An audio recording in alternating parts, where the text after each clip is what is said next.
I called the Development Review Board meeting to January 18th Review Board meeting to order. At the DRB, we hear applications for land development in the town of Brattleboro and appeals of the zoning administrator's decisions. As a board, we operate on the record, and broadly this means that we take a clear record of testimony from the applicant and any interested parties, which is anyone here tonight, to comment on an application, and we will issue a written decision within 45 days of our findings. The applicants and members of the public should be aware that this is your opportunity to comment and provide evidence relating to the applications before us. In the event of an appeal of our decision to the Environmental Court, the court will not take additional testimony, but will look at the evidence from our hearings, our regulations, and determine if the evidence supports the board's decision. So I encourage all of you to speak up now at this hearing, because this is your opportunity to do that. As we are on the record, we're going to ask that you affirm that your testimony will be truthful. So would the applicants and anybody wishing to give testimony this evening please stand and affirm the following oath. I hereby affirm that the evidence I give in the cause under consideration should be the whole truth and nothing but the truth under the pains and penalties of perjury. I do. Thank you very much. We have some minutes from the prior meeting of December 19th, is it? December 19th for approval. I'm looking for a motion to approve the minutes of the Development Review Board meeting December 19th. So moved. Second. Thank you. Any comments or changes to these minutes?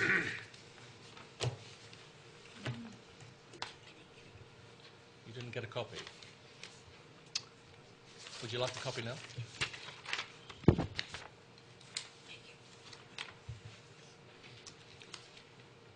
Brian, were they distributed electronically or by paper or both? Okay. Electronically. Okay, thank you. There being no changes or no comments on the minutes, then I'm looking for a vote to approve the minutes. All those in favour? Aye. Aye. Those against? I abstain. 1, 2, 3, 4, 5, 6, 0, 1. Brian, can you confirm that the meeting has been properly warned? Yes, I can. Thank you. Does any member of the board have conflicts of interest to disclose or ex-parte communications with any of the applicants? I have a conflict of interest on 2011-259, Brattleboro Tree Planned Unit Development. I'm an agent for one of the abutters. Thank you. I have a conflict on that matter as well, and on application 2011-262, my firm represents each of the applicants. Yes. That's Brattleboro Music Centre? Yes. Nice job, Craig.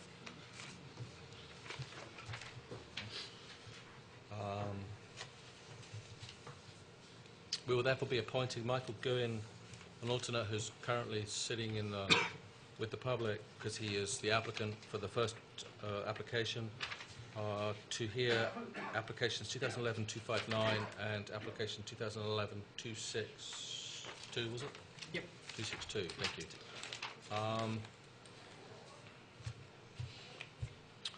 There's a slight change to the agenda. For those of you that have agendas, I've agreed to move application 2011-260, which is the New England Youth Theatre, up to position number 2. I think the engineer has come from Middlebury or Waterbury. Okay, so you probably want to go home tonight, and rather than make you wait to the very end, we'll bump you up to number 2. All right? Thank you. With that in mind, then I will open the public hearing and call application 2011-129, Michael Goen. Please come forward and tell us about your project.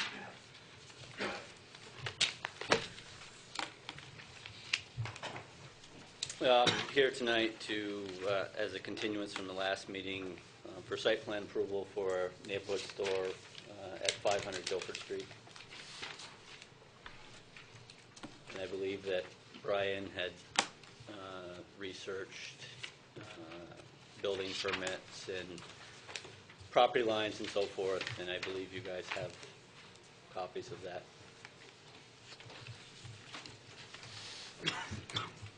So, by my recollection from the last meeting, there were a number of issues that we had asked you to come forth with information. One of them was relating to setbacks. There was another relating to landscaping and screening. There was some lack of clarification with regards to boundaries, I think. What I've read the note here, or the position here from Brian. Do you have anything to add to that at all? I don't, no. Have you received a copy of it? Yes, I You've have. read it? Yeah. And it's your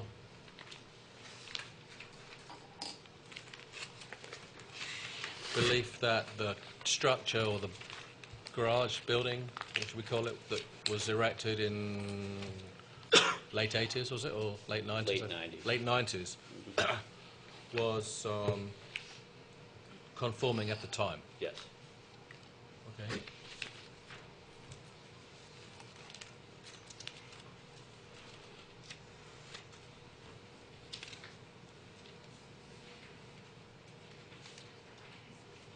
I think that we had also asked that you address screening or vegetation. I don't see, perhaps you could just talk to me about that briefly. I don't see anything here on this particular plat relating to that. The only thing we really talked about was the screening of the dumpster, Yeah. which was going to get done with a 6-foot fence. With what, sorry? 6-foot fence, Okay, a picket fence of some sort? stockade, yeah. And that stockade fence will run from, what, the side of the building, and the dumpster will be behind it? I mean, I can do either or, either just around the dumpster itself or along the property line on that side of the building to screen it from the neighbors. Okay. Were there any additional plantings that you were proposing? Just No. Purely a stockade fence? Yeah. Okay.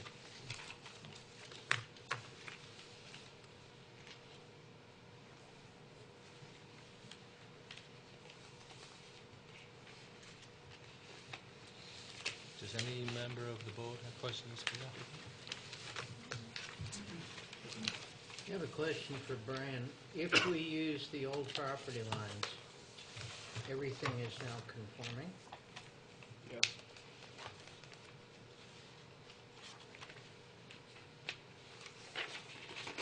But I don't think you can conceive of them as necessarily old property lines. They are a set of property lines. There were, I mean, they are the lines. There is a new survey from William Owens, was it? Sorry? Morse. Oh, Morse, sorry. That does not necessarily agree with this, but this plat is that which is filed from the original subdivision, correct? The Mayhew subdivision. The Mayhew yes. subdivision, and it's the same as the tax maps on file, correct? Yes, it is. On file with the town. So I don't know whether they're old or new. They are a set. if we take the first set of property lines that was, and right now, I guess, it's kind of up in the air as to whether the new or the old survey is correct. It is, but I think that's more civil dispute between the two property owners. The issue at the last hearing was whether the garage was built in conformance with its permit and with the setbacks that were in effect at that time. Given the information the zoning administrator had at that point and the property owner, they were built in conformance. Right. Are we compelled now to accept the most recent survey, or are we up in the air in terms of which survey is going to be applicable? I believe that's a matter for the two property owners to determine, Right. probably in court. However, if it turns out that the setback is not conforming due to an error caused by that survey, I think the property owner is innocent, and you should at least consider giving him a dimensional waiver. So the tax map is based on the original property lines, is that correct? Correct. The Mayhew survey, yes. Okay.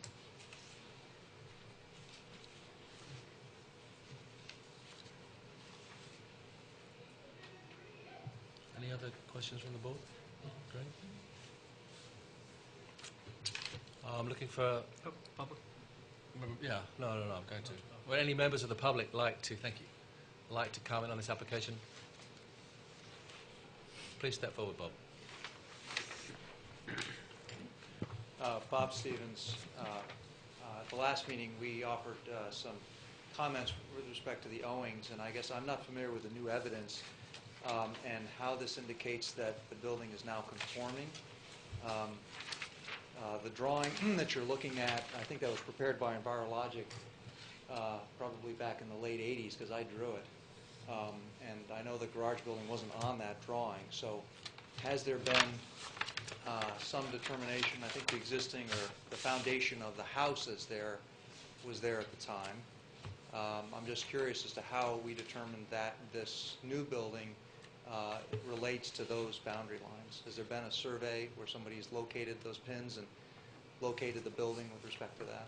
Yes, the Moore survey located the pins but found them to be in error. So you're able to Contends relate that the two they're in error. drawings? Yes. I see. Okay. However, at the time of that transfer in that subdivision, it was a transfer between the two property owners, and it was an agreed upon boundary line. I appreciate that. So that's actually encouraging, and I think I would agree with Brian's comment. Just to add some thoughts to the fact that where the boundary line actually exists is determined by a boundary surveyor. And Eric, this subdivision was based on and is referenced, if you read the notes, on a previous survey by somebody else. I can't remember who that was. It was a long time ago. I haven't seen it in several years. However, as you say, if the previous application in the building was constructed to at least a plan of record, which this is recorded downstairs, then it would seem that the applicant is innocent of this issue and might be entitled to a variance.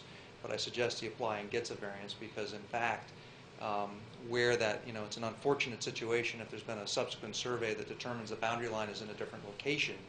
And that seems like that's something that ought to be rectified for his benefit and have that cleaned up so his property isn't clouded by that.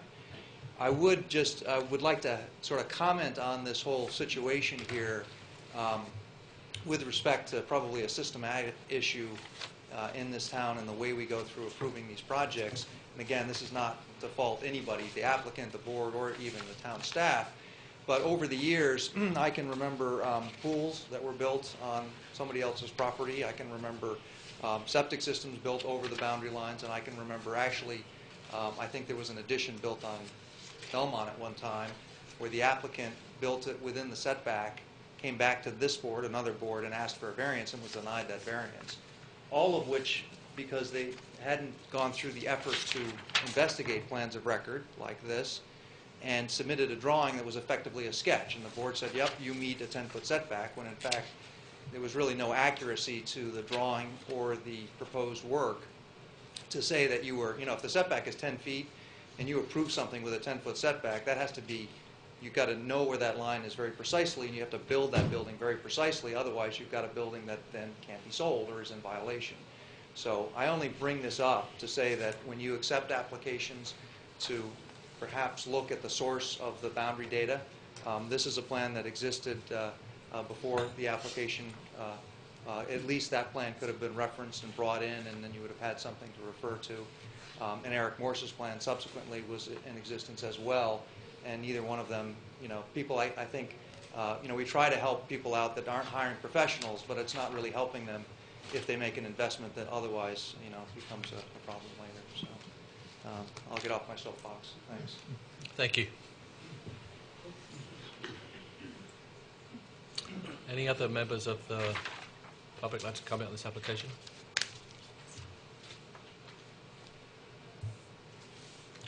Okay. Michael, there were some things that we discussed at the last hearing, when we continued to this hearing, that relating to lighting, relating to parking spaces, relating to screening the dumpster. Those will be included in our decision, even though we haven't discussed them tonight. And I would take Bob Stevens' advice and this board's advice to determine where your boundary line is, and if it should be not where you think it is, to come before the board and seek a waiver to your setback issue, if it exists. So with that said, I'm looking for a motion to approve application 2011-129, Michael Goen, site plan approval. Sorry. Maybe just to accelerate the process, if the determination is that no new construction, the existing construction at the time of the acquisition of the property was in the setback, but is consistent with the plan that we have, the Mayhew plan that we have, I'd recommend we just allow the zoning administrator to make an administrative approval of that. Certainly. So we're not. So you don't have to come back here. Don't have to come back here and take That's up a a hearing. good point. So looking for a motion to approve application 2011-129. Are you going to put the fencing in as part of Yes, this? with a stockade fence screening the Either the dumpster. two property lines or the dumpster? We've talked about both, so I was just wondering which way you were going to go. I don't recall the discussion about a fence on the boundary line. Okay. Can you remind me? I think the offer from the applicant was he would do either. I offered Considering it up. the- We talked about just around the dumpster at the last meeting. So, I mean, but I'll do whatever is the pleasure of. Considering the boundary line dispute, maybe it would be a little safer to do it around the dumpster itself. Yeah. Once the boundary line's figured out. Yeah. Sorry, you were saying. Thank you. I'm looking for a motion to approve. So moved. Second. And seconded. All those in favour? Aye. Aye. Those against? Application's approved 601. Thank you very much. Okay, so changing agenda, we're going to call application 2011-260. Which is Barry Shamus for the New England Youth Theatre. way down the bottom of my pile here. Next to Agenda in the truck. Because I was out running around looking for things to Spent some time this afternoon putting it back in order again. Totally screwed up. We actually have the Last Supper together. Coming down. There you go. I'll stick this right here if you want.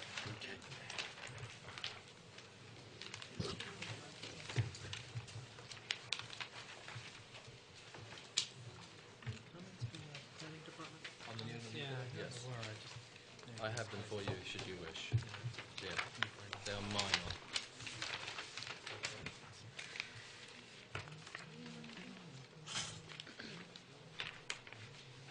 Hi there, please tell us about the project. Sure. My name is Kevin Mackley. I work with Weston and Sampson Engineers in Waterbury, Vermont. Here with, on behalf of the Little Youth Theater.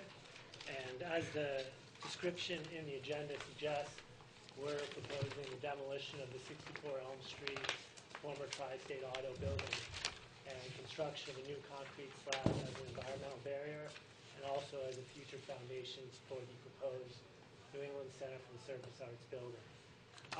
Without going into a lot of detail about the history of the site, this particular building has been the subject of environmental investigations going back since 2006, 2005. And without talking specifics about details of that contamination, if all that was removed, what would be left of the building would be brick facade. Roof would be gone, the floorboards would be gone, floor joists would be gone, all the windows would be gone, door sills. So the really every effort was made to try and approach this building in a way that would rehab it, but the cost associated with that was just not feasible.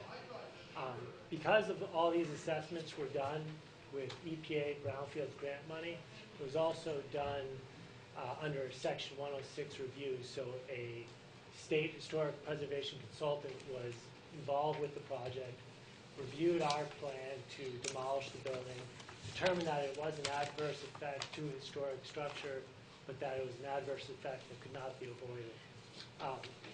That was concurred by the EPA and then sent on to Devin Coleman at the State Historic Preservation Office and was since agreed. I have a letter here. I'm not sure if it's been distributed yet, but Who's the letter from? Devin EPA? Coleman. Devin Coleman, the Vermont State Historic Preservation Office. If you could enter that into the record, Sure. if you provide us with a copy. Yep. And I would like to add that, I am Barry Shamus, by the way. I would like to add that the current project is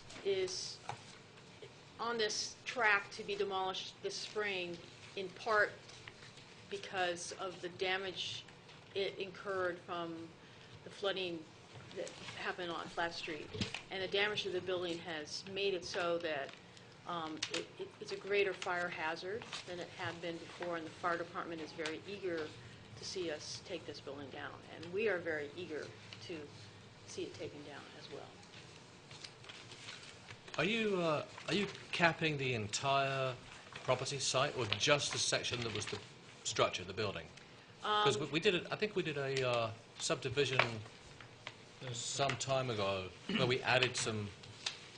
There was some land added, or some additional acreage added to that site. Is the entire thing being capped, or just the?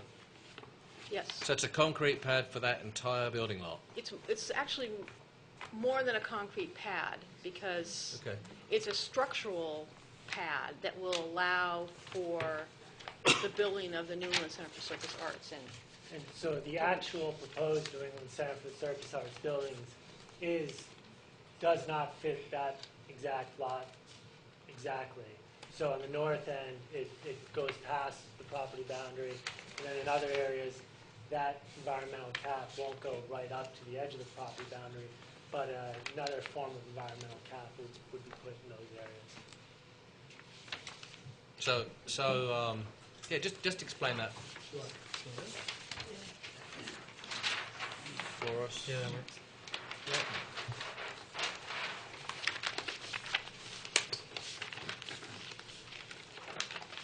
If you look at C2 drawing, this dark line is the existing 64 Elm Street building. This dotted line is the property line. And this light gray line is the proposed connector building. One more time. C2? C2? C2? Yep. I want to follow your finger this time.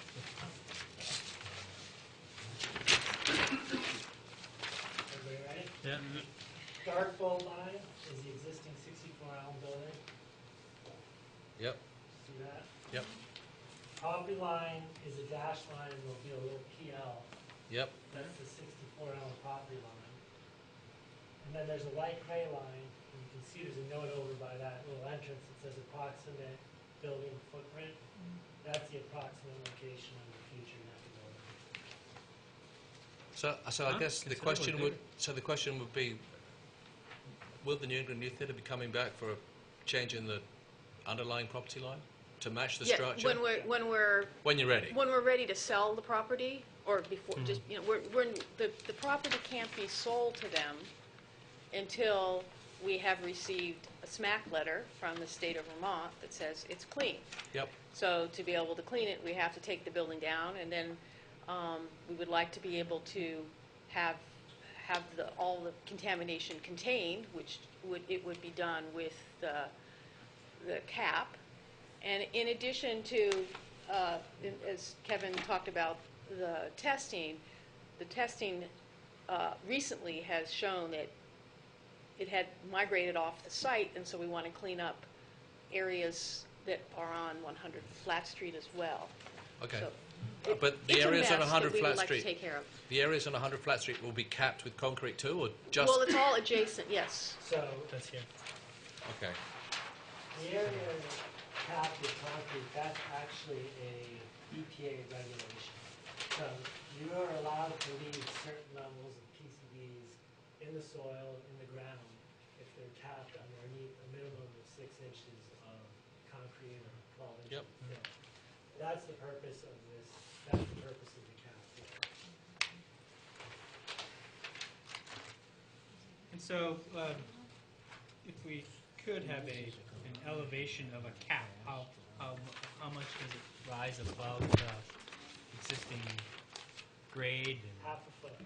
so we, It would be half a foot at most. There's essentially the highest floodplain elevation at the site. It varies a little bit, but the highest is,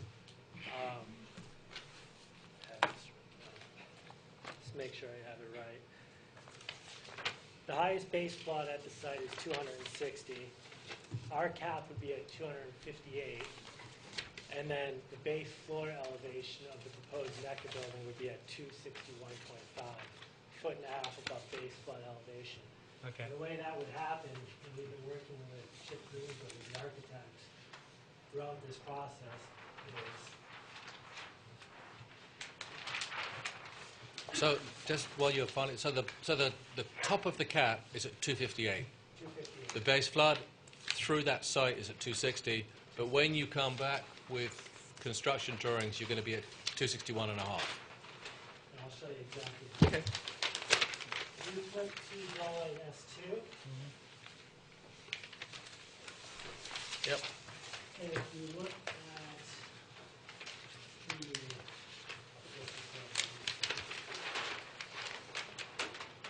bottom left corner, section 1, we'll have a slab, that's our environmental cap. Then there's going to be a perimeter wall constructed above that in the future by NECA, and there'll be a perimeter wall around the entire circumference of the building, and then a floor on top of that. And that whole area between our 258 cap and the 261 base floor elevation will be enclosed with that concrete wall. Okay. So, go on. What does the site look like? What does this cap look like in those portions of the cap that won't be underneath the newly constructed building? That's going to be predominantly up to the architect and NECA and how they want to, finish up their landscaping. We would just work with them to make sure that the environmental issues and the regulations are addressed properly, whether or not it's concrete or fill or landscaping. It would be us working with them to address that. Okay. And that's the tricky part about this project is we're coming here telling you we're demolishing a building, building a slab for a future building, but we're not really proposing a building either. So I do have But some. the area, just to follow up on his question. So the area, we have a potential, a proposed footprint for a building which is going to have a 6-inch environmentally secure cap, if that's the correct terminology for it. There are areas outside of the building that will have some other form of cap or treatment. Yep. Will it be a 6-inch concrete slab similarly, or I think that was Craig's question. So let's. I'll just point out to that exactly those areas exactly on the figure.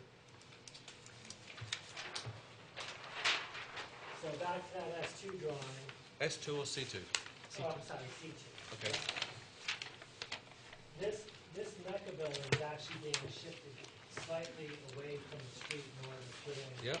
our pile foundation system. One area where that building, that cap, is not going to be right up to the edge of the property line will be, for example, right along the sidewalk. Yep. In that area, I expect it to be a sidewalk cap, concrete, 6 inches of concrete. This area right here, this is the edge of the proposed building again. This is the property line. This little corridor right here, I think the architect would prefer to see landscaping, but I think, it'll end up being more of a negotiation between us, NECA, what they need, whether or not, like, the sidewalk is preferred, concrete would be preferred to us, but we're willing to work with them either way. Okay. Obviously, as there's no structure going up at this point in time, we don't require certification of elevations, but I'm going to I took a note of the 258, 260, 262 and a half. We will enter that into the findings as an Yep. information piece. And that's also based on some emails we had with Terry Dolan at the Vermont State Floodplain Management Group. Just affirm the numbers for me one more time. Sure. It was 258 was going to be the top of the cap. Is that correct? Okay, highest grade at the site is 258. Yep. Top of cap is 258.5. First floor level of the building will be 261.5. And BFE at that through the buildings through that. 260 is the highest base flood elevation anywhere on that site, according to a survey by Eric Morse. Okay.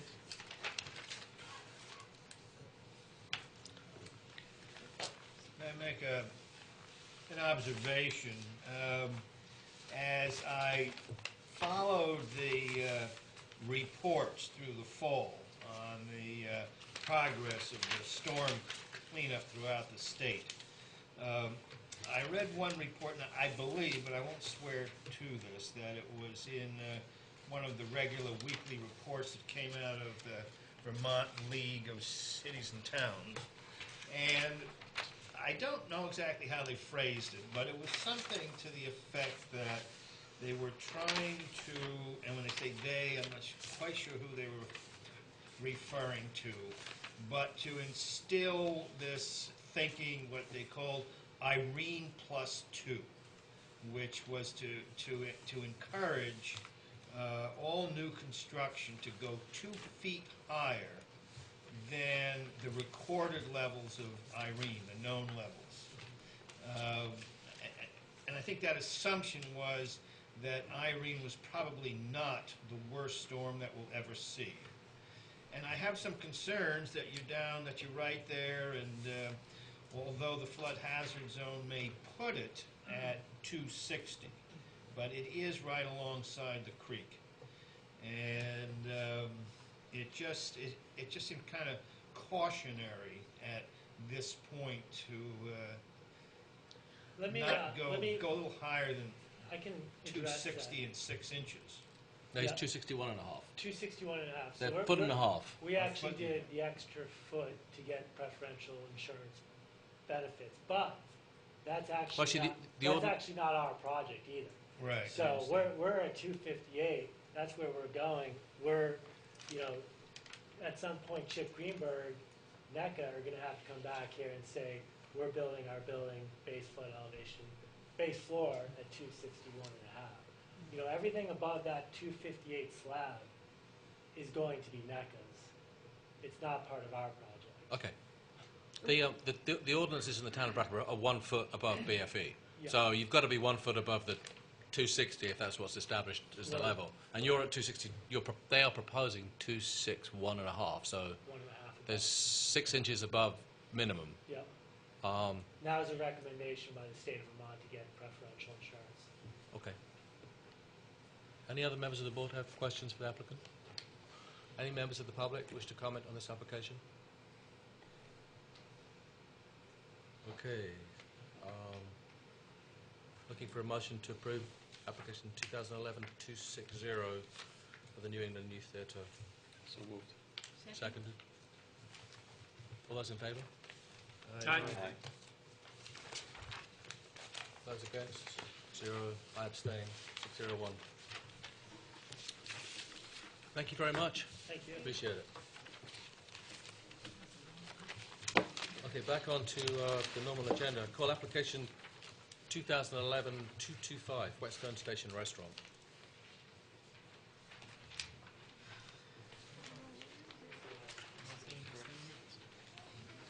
Brian, are Whetstone here tonight? I thought they were going to. Put it to the end of the agenda. And then, yeah, if necessary, we'll do it. So, call application 2011-256, Pinnacle West Properties. request for site plan approval and additional uses. John Williams in the hall. I think I advised him to come about a quarter hour. Quarter off? Okay, we'll skip that one. Move it to the bottom. What happened to Whetstone Station? Not present, skip to the bottom, temporarily. Been bumped. To 257 now? Call application 2011-257, Vermont Summit Real Estate Holdings. Please come forward.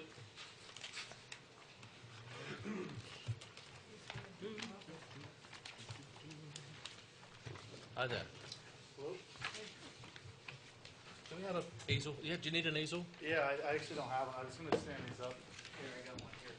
Excellent, thank you. Thank you. Thank you. Stand up without a board.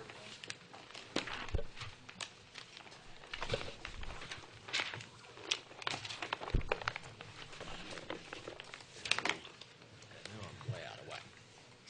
Vermont Summit. I should note the plans that you folks have changed. We just got the civil engineer's drawings today, so I'm kind of referencing back and forth. I believe you should have a package containing the signage proposals and the stormwater calculations. That's the information that just came? Yeah. Okay.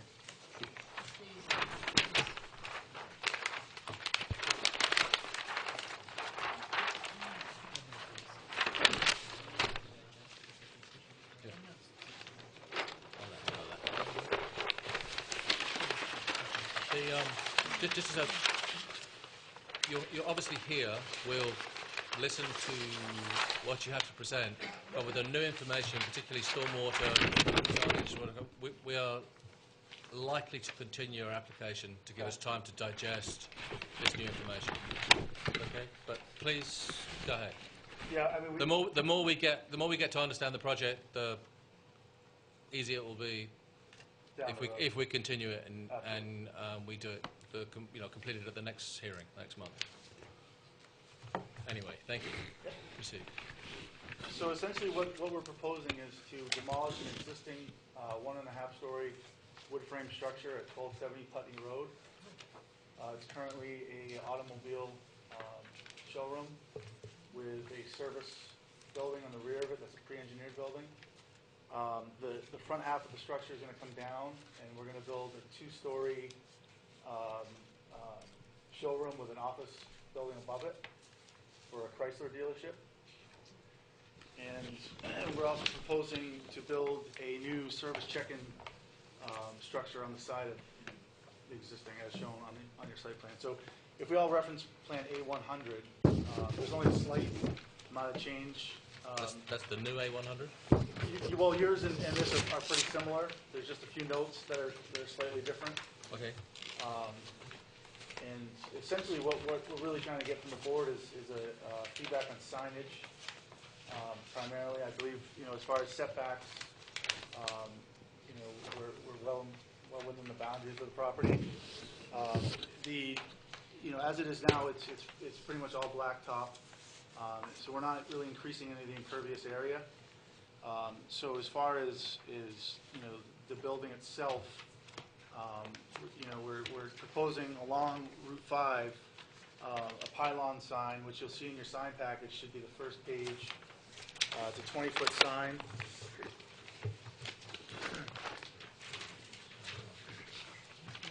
It has a Chrysler, a Dodge, a Jeep, and a Ram logo on it. Can I just hold you for one second? Are you demolishing the entire set of structures there? I read that into the application, but now I think what you just said was that you're retaining one building there? Yeah, so there's actually 3 separate buildings. There's a pre-engineered building in the rear, and then a connector building, and then a wood frame structure in the front. If you look at your plan AB 100 and AB 101, it'll show a demolition or an as-built plan.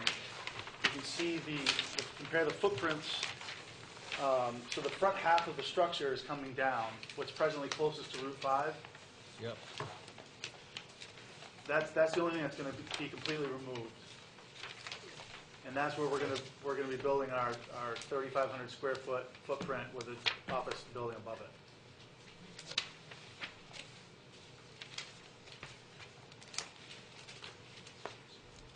Carry on. Okay. So essentially, so keeping that in mind, the front facade of the building is going to have some new signage, as well as a few pylon signs along Route 5. So we'll have one 20-foot sign, which you'll see up in the northeast corner of the plan. That note has changed slightly. I believe in yours it says it's a 30-foot sign. It's actually going to be a 20-foot sign. So yours should say Chrysler Series 12. It's actually Series 9, 20 feet. So we've got that sign, and we have a monument sign south of that are going to be directly along Route 5 and outside of the setbacks. So the Showing the buildings monument that you with have the- shaded in, are those coming out? The ones that are shaded in are the new ones. The new ones? Yep.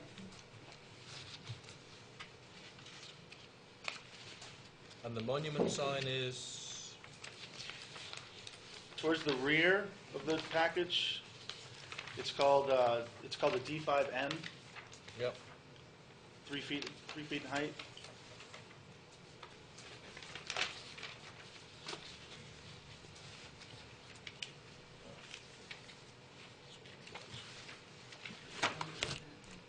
And those are the exact words. It's showroom and an arrow and pre-owned and Yes. an arrow. Yep. And there are two of those? No, there's actually only going to be one. That was another correction. There's only going to be one towards the north of the radius turn as you come in the property. The one to the south of that is staying. The north one is going to be removed.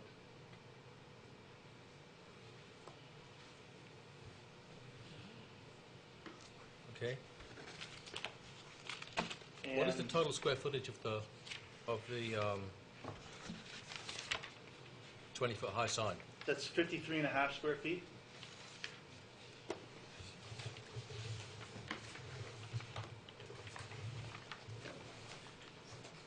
Thank you. And the monument sign is 5 square feet.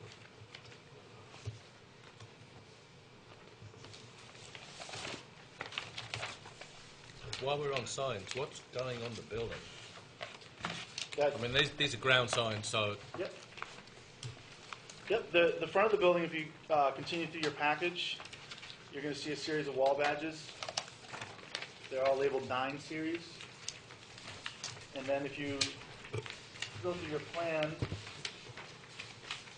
2 sheets,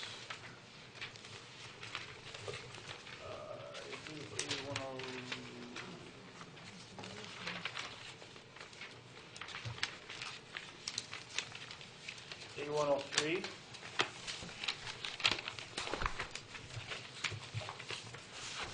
Now here's where your feedback will help us tremendously.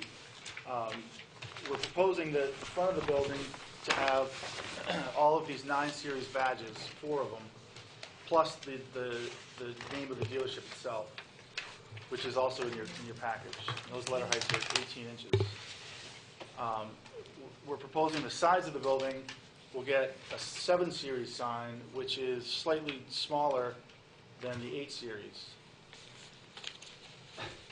So if you continue through your package, you'll see the 7 series is the 8 series is 21 inches high, and the 7 series is 17 inches high, the average height. So we're proposing to have 4 large signs on the front facade of the building, and 4 badges on either side of the building as it's seen from Route 5.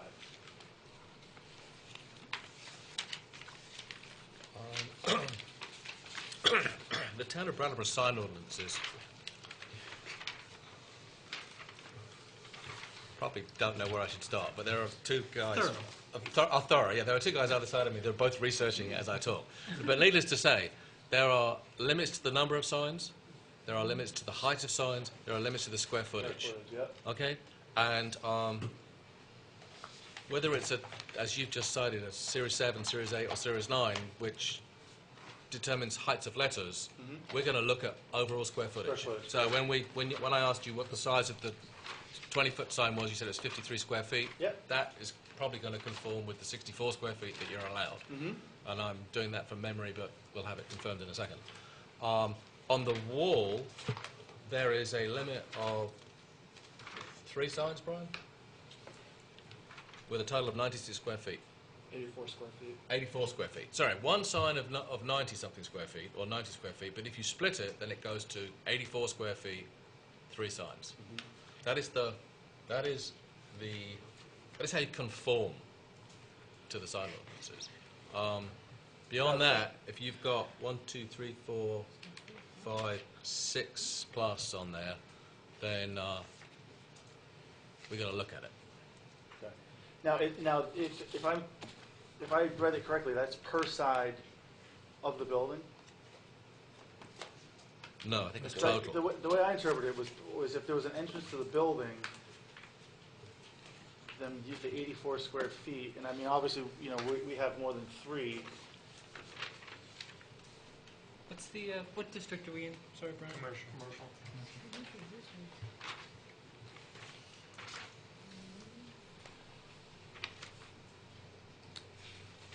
So the 84 square feet covers the whole entire building, or just the front and point in another one in the back, on the side? I thought it was the entire structure, but There I could may be be wrong. additional wall signs on facades with additional entrances of up to 12 square feet. Of 12 square feet? Yeah.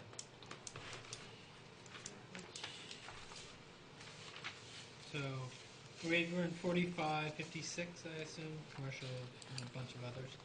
Buildings in these districts are allowed signs under the following formula.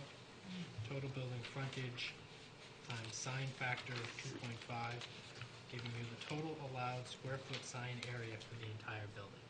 Is that the ordinance? Is that the section? 45, 56? What's your frontage for the building, do you know? Frontage,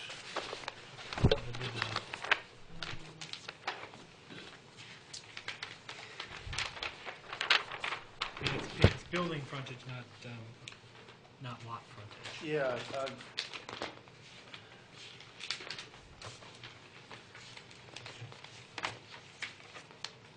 It's like the 90-something. 57 and a half. Oh, you're more than that, aren't you? well, if you include the 44 feet for the service area. Yeah. Is that step Oh, back, do you, that now, service area? which, I was confused on that too, is that part of the signage frontage? Because it's, This is perpendicular to the road. it's a little This unclear, side is so- the front. So, but we've got here, so then that steps back. Oh, yeah, look how far back it goes. it's, That's way back. So Yeah, that, looking So the we're looking new, at this. Are we? no, here, this is, Sorry, we're looking at this. yeah, so the new two-story I think we're office looking at building. this. Yeah, And then steps back. yeah, that's the frontage. So how many feet is it in that new two-story building? It looks like it's 57 and a half. 57 and a half. And if it's 45, 56, multiply that by 2.5. Gets you 100. Commercial districts, that's your building signage. Yep. And the building signage is calculated by the smallest rectangle that we can fit around the sign. Okay. You see how many? Was it times 2.5? Yeah. 57 times 2.5? Max is out at 128? Max is out at 128. 128. It's above that, but the max is 128. So it's 128 square feet. For the total building. Okay. That includes ground signs. Yeah, that's your Okay, total. it does, okay. And then your wall, you get 96 square feet for a wall sign, or as the chair has previously mentioned, 3 wall signs as long as they don't exceed 84 square feet. Okay, so seeing as how, you know, we're proposing 4 plus the dealership sign 5, would that require a signage variance, or? It would. It would, okay. Or you could drop one of the lines in the vehicle. Which is your least favourite? There you go. As a Chrysler dealership. That probably has to stay, right? Yeah, I would imagine, yeah.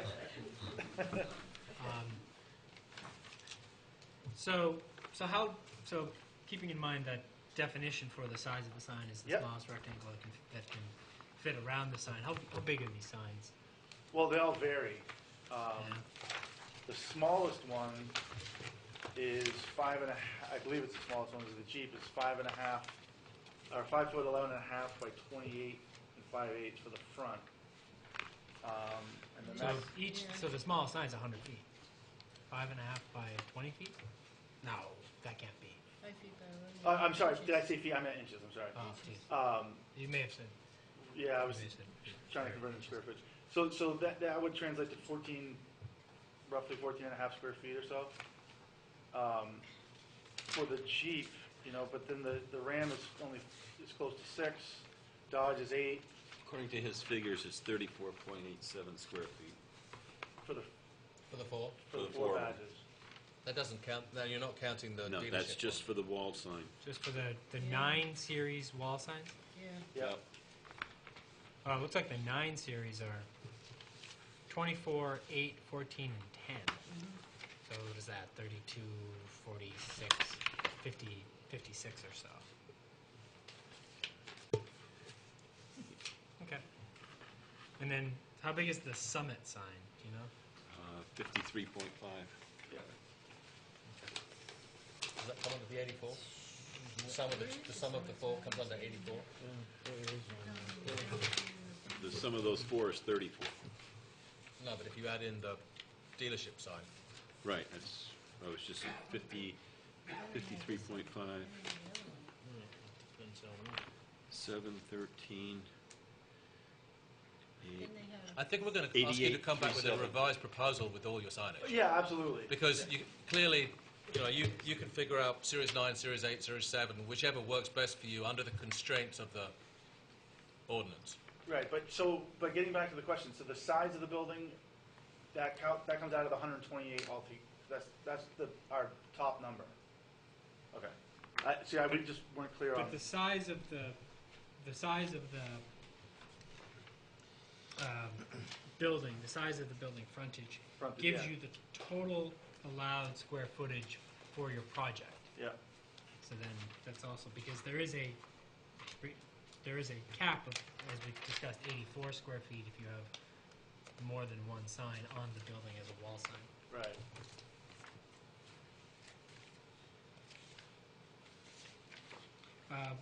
I'm sorry. How high did you say the 20. there's 20 feet? What's our restriction on that? Our restriction is 20. The pylon sign, Yeah, Yeah, it's 20. 20 feet. Yeah. Restriction 20. plus there's 3 ground signs, not 2. He's removed one. Oh. Yes, okay. we removed one. There's sorry. there's the 20-foot sign, and there's a Sorry about low 5-foot, I think he said was The monument, yeah. monument Oh. at the entrance with arrows directing it to the various departments. Oh, okay, sorry about that. So how many square feet is the monument sign? 5. 5. 5? Is it actually 5? Was the words themselves 5? I mean, it's a monument. It's a chunk of granite or something, but the words are less than 5, or the sign is 5. The whole thing is 5. I believe they should go with the words because. The letters are 5. Okay. Right.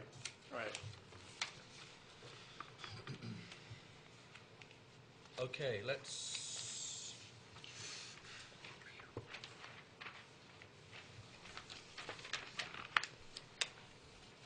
move on.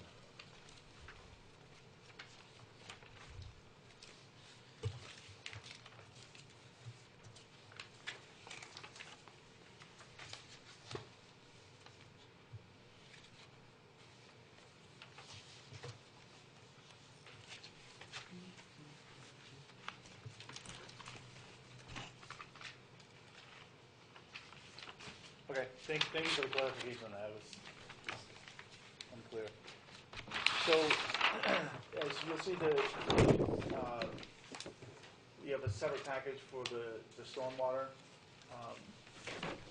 Essentially the way the building is now, it's a sheet drainage pattern. So there's really no.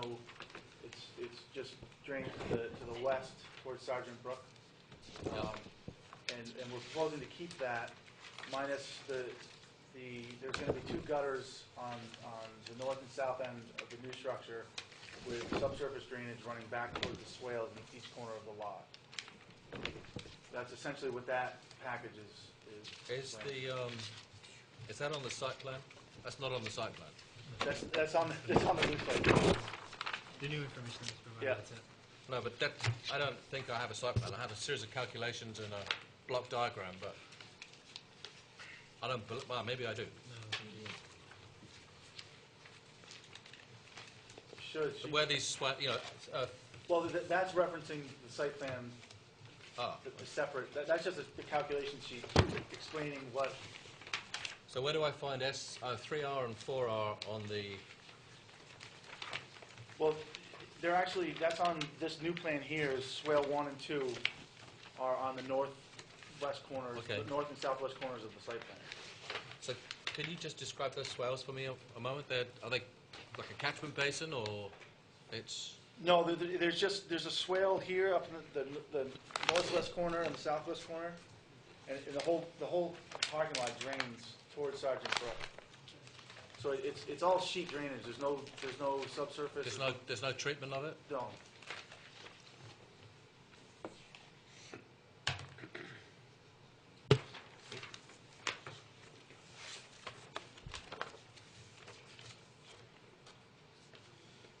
So what this diagram and these calculations show, that what's coming off of the roof structure Yes.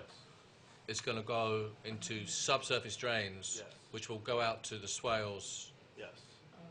on the rear of the property. Yes.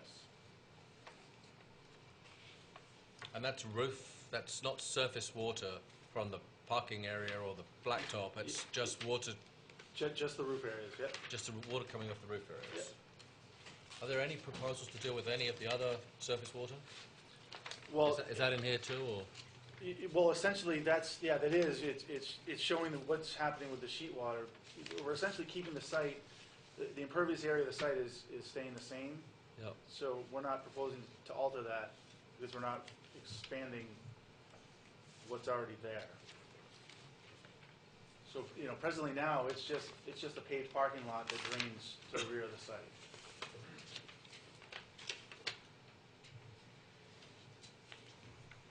Is the entire site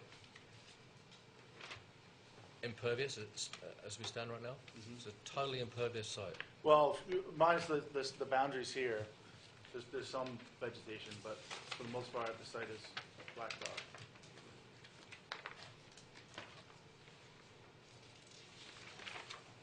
Do you know what the overall acreage of the site is? We probably have that here. Yeah, it's 2.33 acres. There should be on your site plan, it shows the paved and the green area numbers. The second page, second. AB 100? A100, A 100. way over to the other. Okay.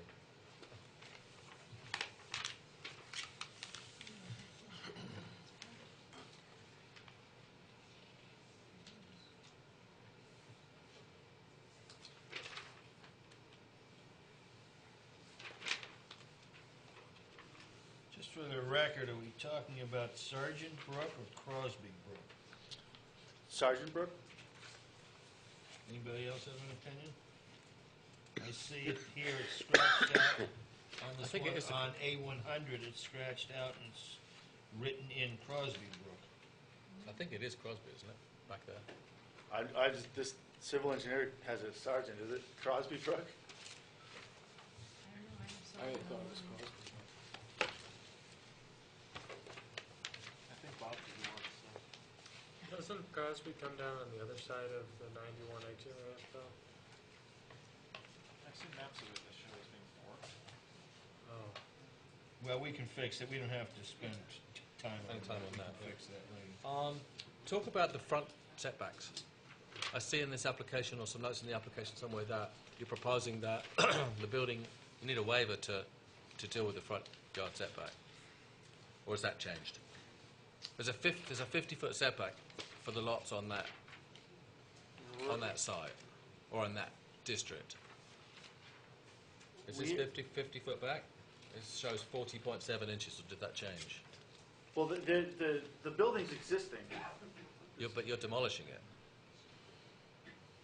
it. The pre-existing non-conforming structure is going. It's being taken away. Okay. So the pre-existing portion of that gets to go because you're taking it down and replacing it.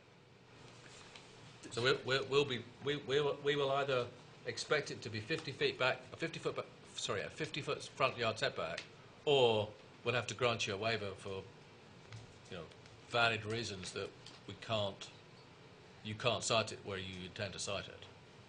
Okay, so even if we demolish the foundation, Yeah. It's a pre-existing non-conforming. That's correct, is it? Am I misspeaking? I'm not sure what's there exactly. No, that's correct. It is pre-existing, non-conforming. Yeah, the new structure should conform. So you've got to slide that. I'm not exactly sure where the old one was, but you've got to slide that back from 40 feet to 50 feet. well, if we leave the foundation, does that? Building's coming down.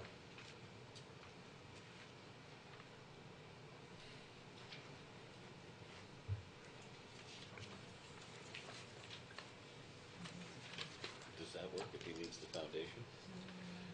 I don't know. Well, if you treat the entire thing as one structure, then if the reconstruction cost is more than 50%, it would have to come into performance, I think. Normally, we would expect in a demolition and new building that the new building, the same as new signs and things like that. If you had a pre-existing non-conforming sign, we would expect that meets the code when it's replaced. In the same way that we would expect that the structure would meet the code when it's replaced. But if you were refurbishing the existing building, then we would have a pre-existing non-conforming condition that we would probably view as a refurbishment. But this is a completely new structure, right? Well, if we have to slide it back 10 feet, then we'd have to make the decision on how, How that's done. Yeah. Yeah, sure. If it's a demolition or to refurbish it. I think we should probably discuss the 22-foot access in front of building as well. We've gotten some feedback. I don't know if you've gotten this as well, that the fire department has some concerns about the width of that road and would like it to be wider. Okay. So if you're pushing the building back, maybe also satisfying another concern of the board, I suspect the board, that is the width of that access road in front of the building. What did, What was the width they were recommending? 24. 24? Is that sufficient, the 24 feet sufficient to satisfy the fire department? I think that was the minimum. Where's the report? Was it? I think that's the minimum, but I think we would like to see the design. Okay. Yeah, it says here, 20-foot drive house requires a 24-foot zoning ordinance. Now, is that 24 to the building or to the sidewalk? Because, presently that's calling out to the sidewalk, so, that would be easily rectified, assuming that the 10-foot... Well, that's the width of the drive. the driveway. Right. So you can Narrow the shove sidewalk. you can shove it one way or the other. If the building moves back, then obviously you gain more space there. But Naturally. it's a 24 foot. There is a 24-foot width requirement. It's just a surprise to us, the owners and the builder are here, that, we were kind of under the assumption that staying within that footprint, so it's going to take some reworking anyhow to gain that 10 feet.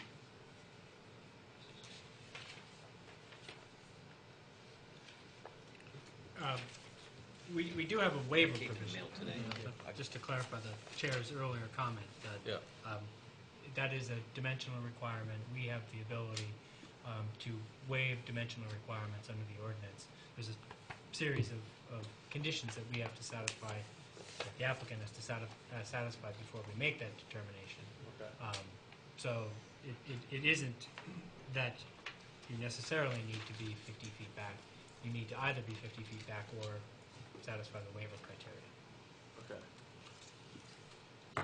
But they still have to meet the requirements of the fire department ordinance, which is the 24 feet.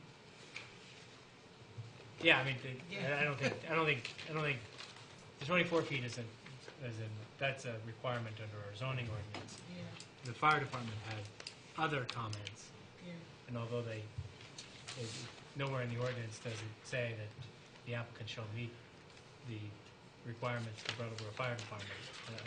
I don't think we ever approved them without meeting the requirements of the Brattleboro Fire Department.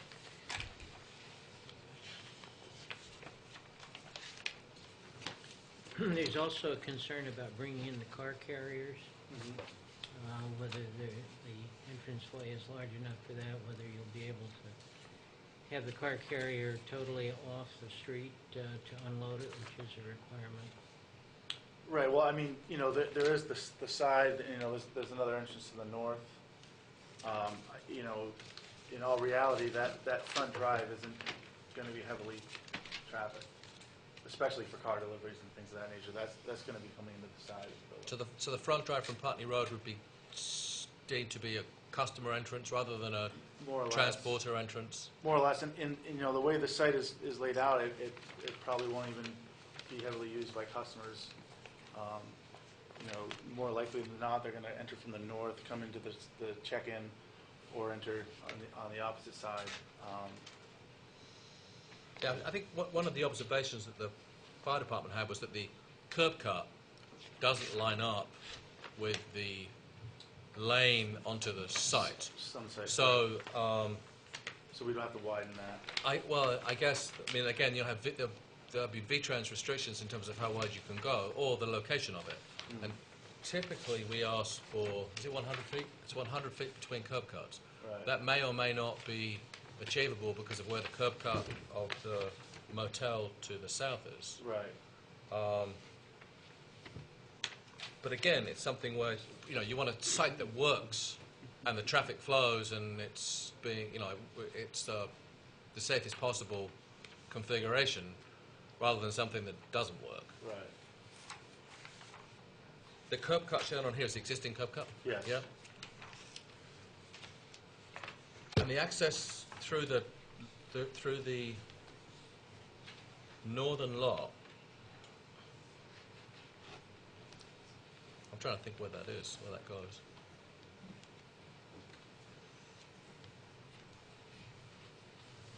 Cocoa Plum? Is that Cocoa Plum? I think it's, that's the Cocoa Plum lot there to the north? Oh, sorry, yeah, I was making notes. Yeah, yes, it is. Is that where the, I'm sorry. Go ahead. I've zoned out a little bit. Is that where the vehicle delivery will come in through that Cocoa Plum access? More likely than not, I mean, it's probably going to be on the main, the main curb cut, Yeah, and you can and bring then down and around. You can bring a vehicle, a vehicle transport, a vehicle in that existing curb cut's not too tight? No, I don't believe so, yeah. I think as long as we can get down and over, Yeah. it'll be okay. And you have a deeded right-of-way to use the Cocoa Plum lot? The owners do, yeah. And is there any particular reason to keep that access there? You think that would be used for vehicles exiting the property or entering the property? Yeah, you're talking about... The Cocoa Plum access there. Well, yeah, I don't see any reason not. I mean, I believe, you know, the way the building's laid on the site, you know, this structure over here is going to be where the customers might enter for customer check-in. Mm-hmm. You know, it'd be easier for them to get from that north side into their check-in and then around to the service bays. Yep. Okay. Otherwise, other than having to circumvent the whole building, coming in on the main entrance and around, or through that tight front entrance, which either one My would guess work. is that people will exit through the front entrance. Because naturally, if you're heading back into town, you You're kind gonna- of go in the direction you're going and Going, will right. exit from the front Yep, and drop into the flow of traffic on down to the correct, rotary. correct. Okay. Which kind of works with the way this is laid out, because that, the structure to the north is where the cars will come in, they come down, they get serviced, and they can pick them up and leave. So, that seems to kind of flow with the site. As far as the, where the vehicle entrances, as far as deliveries would occur, widening this would probably require us to cut this radius back even farther to allow that to happen, so they could head north. Or if they wanted to go south, I believe there's still plenty of room there. And that's why we left a lot of, open space between the vehicle displays on the southern portion of the lot, so that there's enough travel lane throughout the whole site. When you say the vehicle displays, these square blocks on the, Yes. how far back are they from the, they're in the front yard setback. I think they have to be half of 50, so they got to be 25 feet back. Isn't there an exception if there's a berm? All right, is there a berm there? No, but, well, I don't think so. But I think it's 10 feet if there's a berm. Is that right, Brian? The berm is supposed to hide them, though, Oh. so Well, yeah, That's not the intent. it's not what they want. There will be a swale here and a hedgerow fence of On the front? bushes along that border. So there will, if you're talking about on the lower portion of the lot, or are you No, talking? I'm talking about the front of the lot. You got Oh, the front of the lot, you okay. said you have 3 vehicle display pads. Yes, A vehicle display pad would have to be 50% of the front yard setback, okay, and 50% would put you at 25 feet. okay, I'm thinking, by looking at this, that bearing in mind that there's a 22-foot road, that you're probably closer to the road than 25 feet. yes, I believe we are. You're talking about the new pads along, It says, the Yeah, okay. vehicle Yeah. pads on the front. Yeah. So those would have to slide further away from the road. From the road. By some small amount. right, yep, Can you talk about the parking for a moment? Well, they have to, Sorry, just to go make sure, ahead. so they have to be 25 feet back, not from the road, but from the property line. If Yeah, that sorry. property line is where I think it is, they're probably 5 feet back now? yeah, so the vehicle display pads, They can't go where they are. yeah, I had kind of, Okay. All right. but No, you're correct. you're talking Sorry. about the pads themselves, not the parking spaces. Correct. Well,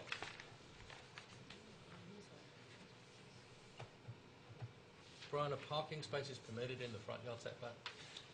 To the property line? It's product display that's regulated, so that has to be 25 feet back. Just, no, back up. Like traffic parking spaces rather than display spaces. If they're not displaying, Vehicles, sorry. yeah, if it's customer parking, it's fine. If it's displaying vehicles for sale, it wouldn't be. So There's a sort of definition there. If it's customer parking, it can go into the front yard setback, and if it's display vehicles for Okay, yeah, sale, yep, then, I presume that you're thinking of something that's elevated on a pad of some sort, Right. and you have some vehicles out there. They would have to be 25 feet feet from the property line. Okay, Right. yep. So our parking spaces here, which will be designated as customer parking, Would move further back or go. If you're going to move the pads back, Are you well, with me? yeah, I'm saying that, but you're saying the pads have to be 25 feet, so there's not going to be enough room for the pads. I'm talking about the parking spaces adjacent to the customer parking. That's acceptable. yes. Okay. Are you sure your east property boundary is correct and doesn't go to the center line of the road with the right of way to the state? We're going to eliminate the pads. Yeah, yeah. Just take them right Yeah. out. It'll be green space. Yeah, we kind of had a feeling about the pads, so those will be removed. Right, but what I'm wondering is, are you sure that your property line isn't actually the center of the road? Are you sure that this line is right? What's that? It is measured from the center of the road. Okay, well, the map here shows that the property line is not that. But I'm used to it being the center of the Center of road, the even though road. the state has the right of way. So, I mean, these plans came from the civil engineer, so I don't know if there's something different about this site. I mean, I agree with you, but I'm just thinking you might Well, want to... I think the Center of thing the to do road here on is the to north establish where the property line is, and, well, we're asking you to look at and confirm where the property line is at this Yeah. point. And then pads for displaying vehicles would have to be 25 feet back from the property line. They're gone. So maybe that's confirmation We'll with the eliminate the architect. pads and make that green space instead. Okay. Are you, but I mean, that would certainly change things for us, though. If the property line's from the center of the road, then our setback, That's which why I'm which saying you will, ought to... that 10-foot section kind of works itself out. Yeah, you ought to... I'm just saying you ought to figure that out. Yeah, I'm used to I it agree. being the center of the road. And you might have it made in the shade or be close to it, Okay. so... Can you talk about the balance of the parking spaces? These are all...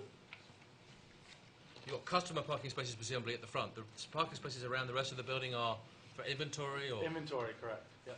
Okay. And the spaces as drawn on here are what, 19 by 9? Yes, 19 by 9 for regular, and then our ADA are 9 by 19. 10 by 19, sorry. some of the spaces are for employee parking as well. In the far rear. Okay. Will they be identified as such? There'll be segregated parking for employees and... Mm-hmm. Okay. Those are the spaces that are by the brook in the back? Yeah, back here is going to be, service parking, inventory, Oh, okay. and some employee parking. And where are you have ADA spots? I mean, I'm looking at a plan that may not be the right page, but are there ADA parking spaces on here? Yep, Somewhere close to the front? yep, we have 5 of them.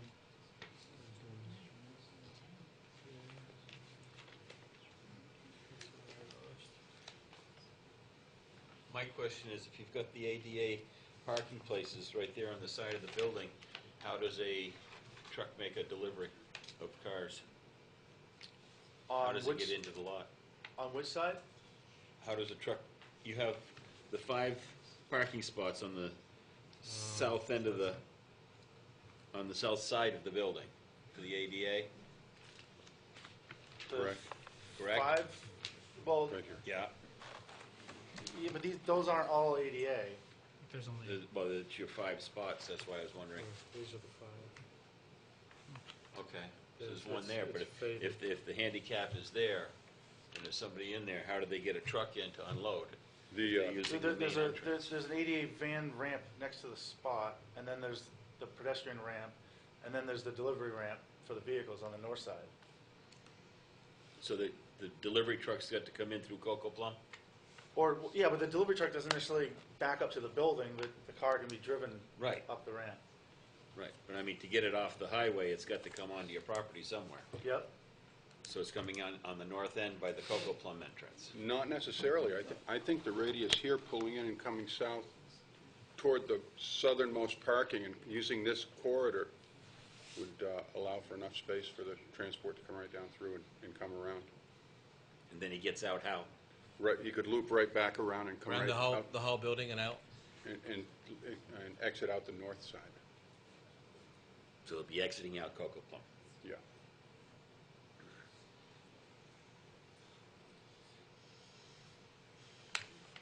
Tim? Yes, sir, please go. Spoon. Sorry. I'd like to comment, one of the things kind of curious, a great deal of time was spent over a number of years developing a master plan for Putney Road, which I realize this site that we're looking at is north of that. That's not in the plan. But in both that plan and the considerable amount of time that we spent on the Marlborough Road plan, master plan, both seek to maximize land use, get more efficient land use. That is a pretty important part of planning and for the future. So, and I'm a little bit unfortunate. I mean, here we are trying to conform with the existing regulations, these older regulations that still exist up there. And but at the same time doing is recreating, to some extent, the same inefficiencies that we've worked so hard to try and abolish or remove in our new master plans. Only to say that I don't find that enabling them to work in the smallest space possible seems to me to be in the interests of the town. Period. Thank you. What would your practical suggestion be with Well, relation to I'm this just- site plan that addresses your thinking or comment? Yeah, I guess one of the things was the 22 feet. I mean, I almost think there would be some sense to moving the whole main building right up to the sidewalk. But that's another whole new concept. But that wouldn't be allowed under the plans that these old plans that we have. But all the new plans are asking for that. So you're suggesting to bring the building closer? Well, we're stuck here. The old regulations say, no, you can't do that. The old regulations say you got to be 50 feet back. But the thinking, and it's a very, it's important, it's a logical thinking now, is that we use land a lot more efficiently. And this is a commercial district. In our urban district, we pull the buildings right up to the sidewalk. In the new master plan for the Putney Road down the south of where you are, it's the same plan, although it's not all in place yet. And so I feel here's an opportunity to begin to create the kind of environment in your neighborhood that we're trying to create just to the south of you. Again, though, I say that mainly is to make everybody aware of some of the town thinking, that existing town plans that probably you haven't been aware of. The Putney Road Master Plan is what I refer to. You may want to look that up or ask about it. However, I suppose we're working with a set of ordinances Yeah. that are in place, and unless we're going to start, Well, this I know. board is going to start I know. writing huge waivers Right. to address I'll stop conceptual there. plans Yeah. for districts south of this. It's It'll just be very difficult. It's just it's our same old problem of not having zoning ordinances that keep up with planning. True. Could you talk a bit about lighting and landscaping? I don't know. There may be a lighting plan here, but I missed it. We don't have a complete one. Basically what we're going to try and do is leave.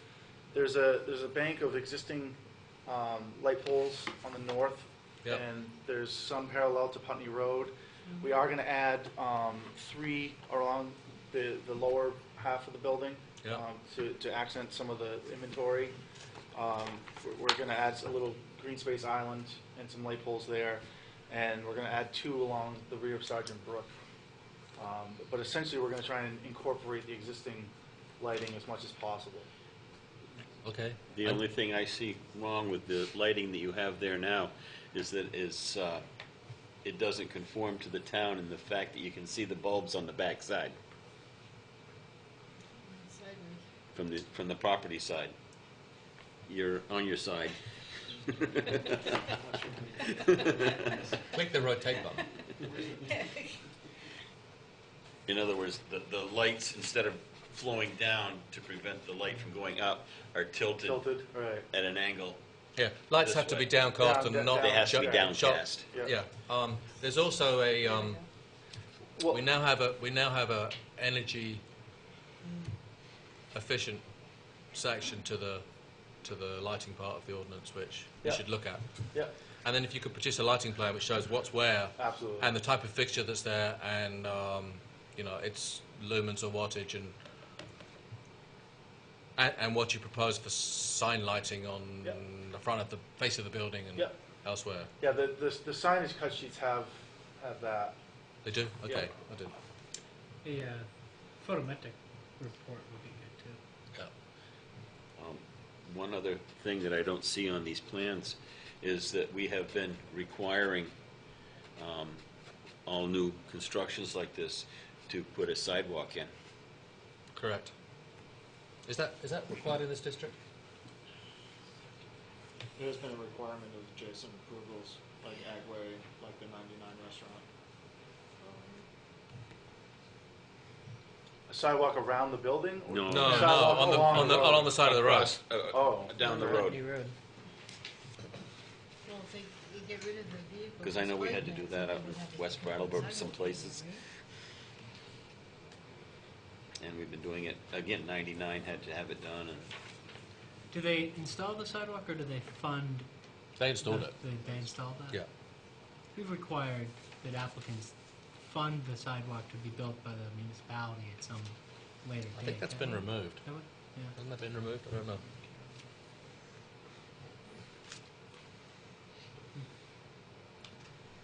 What about landscaping, vegetation, trees?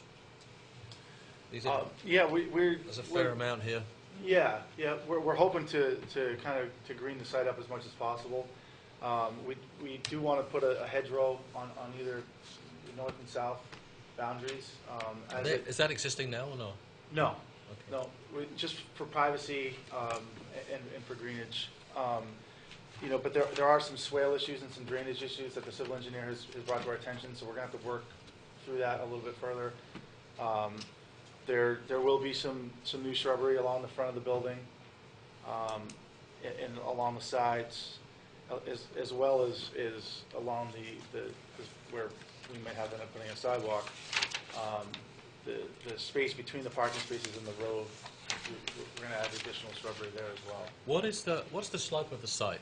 Does it slope to the back or slope to the south? It or slopes to the west, to the west?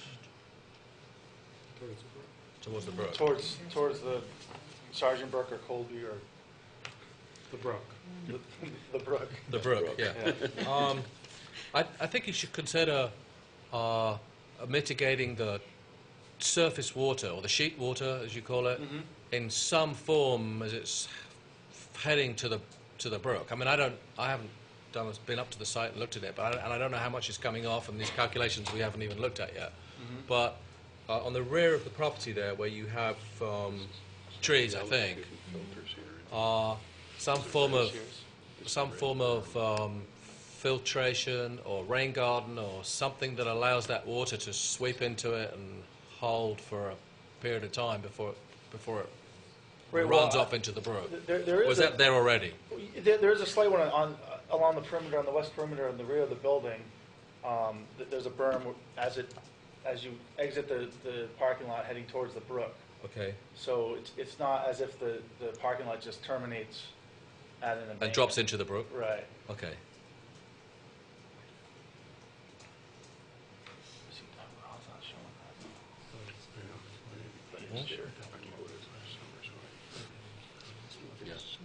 I notice you've got a chain link fence there, a 6-foot chain link fence. The statutes say that there's a preference for wood, and I've never really been able to figure out what the heck that means in a legal context, that there's a preference, but for what it's worth. A preference for a wood fence as opposed to chain link? Chain link's here. That's right, it's a rail fence, split rail. So preference is wood.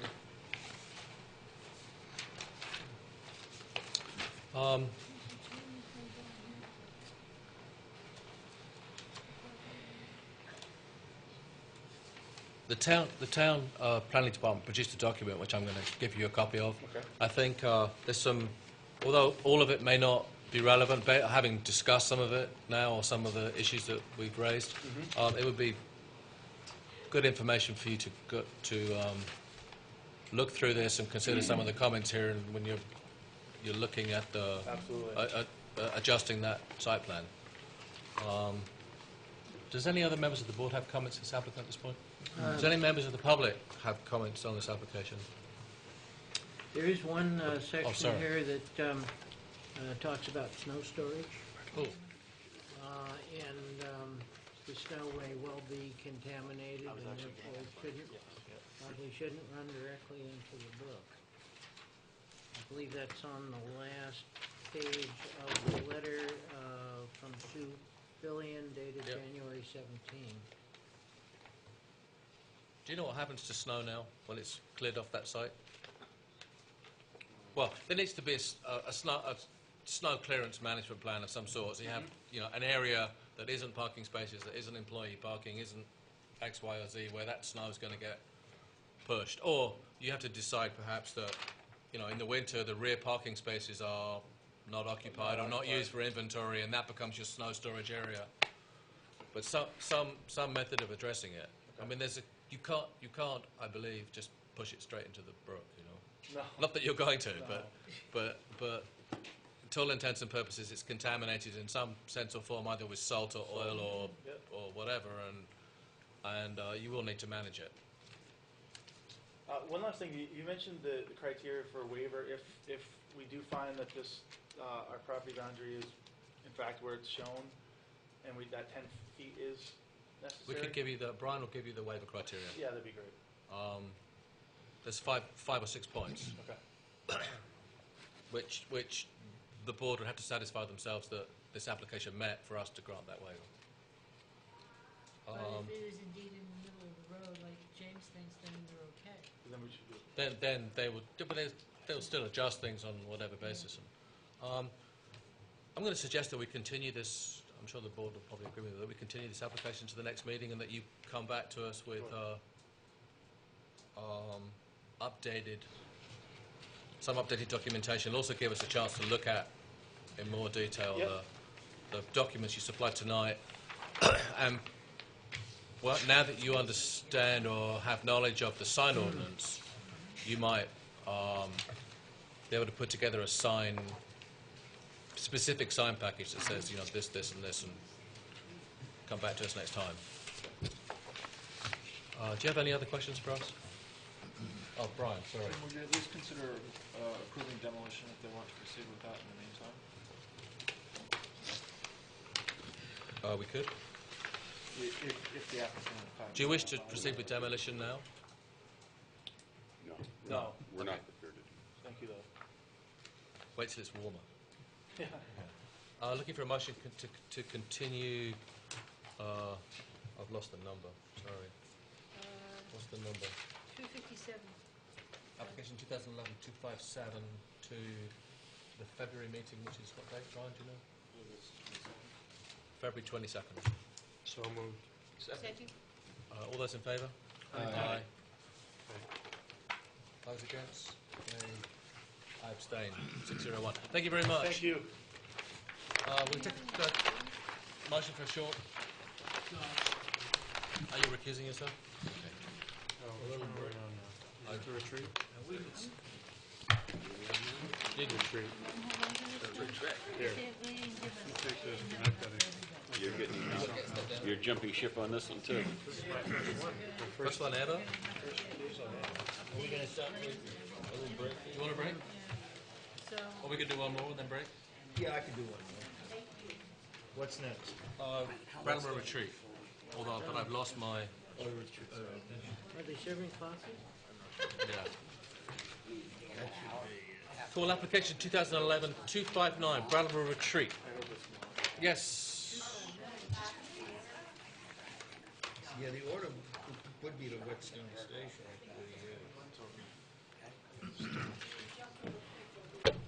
We jumped over Whetstone and Pinnacle because we've bumped you to the end. Sorry. Nobody was here when we... At the point where we called it, no one was here.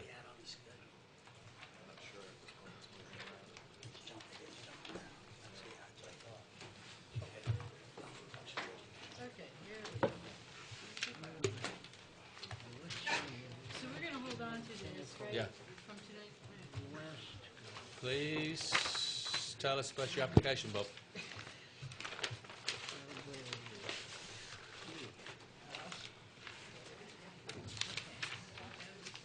All set for us?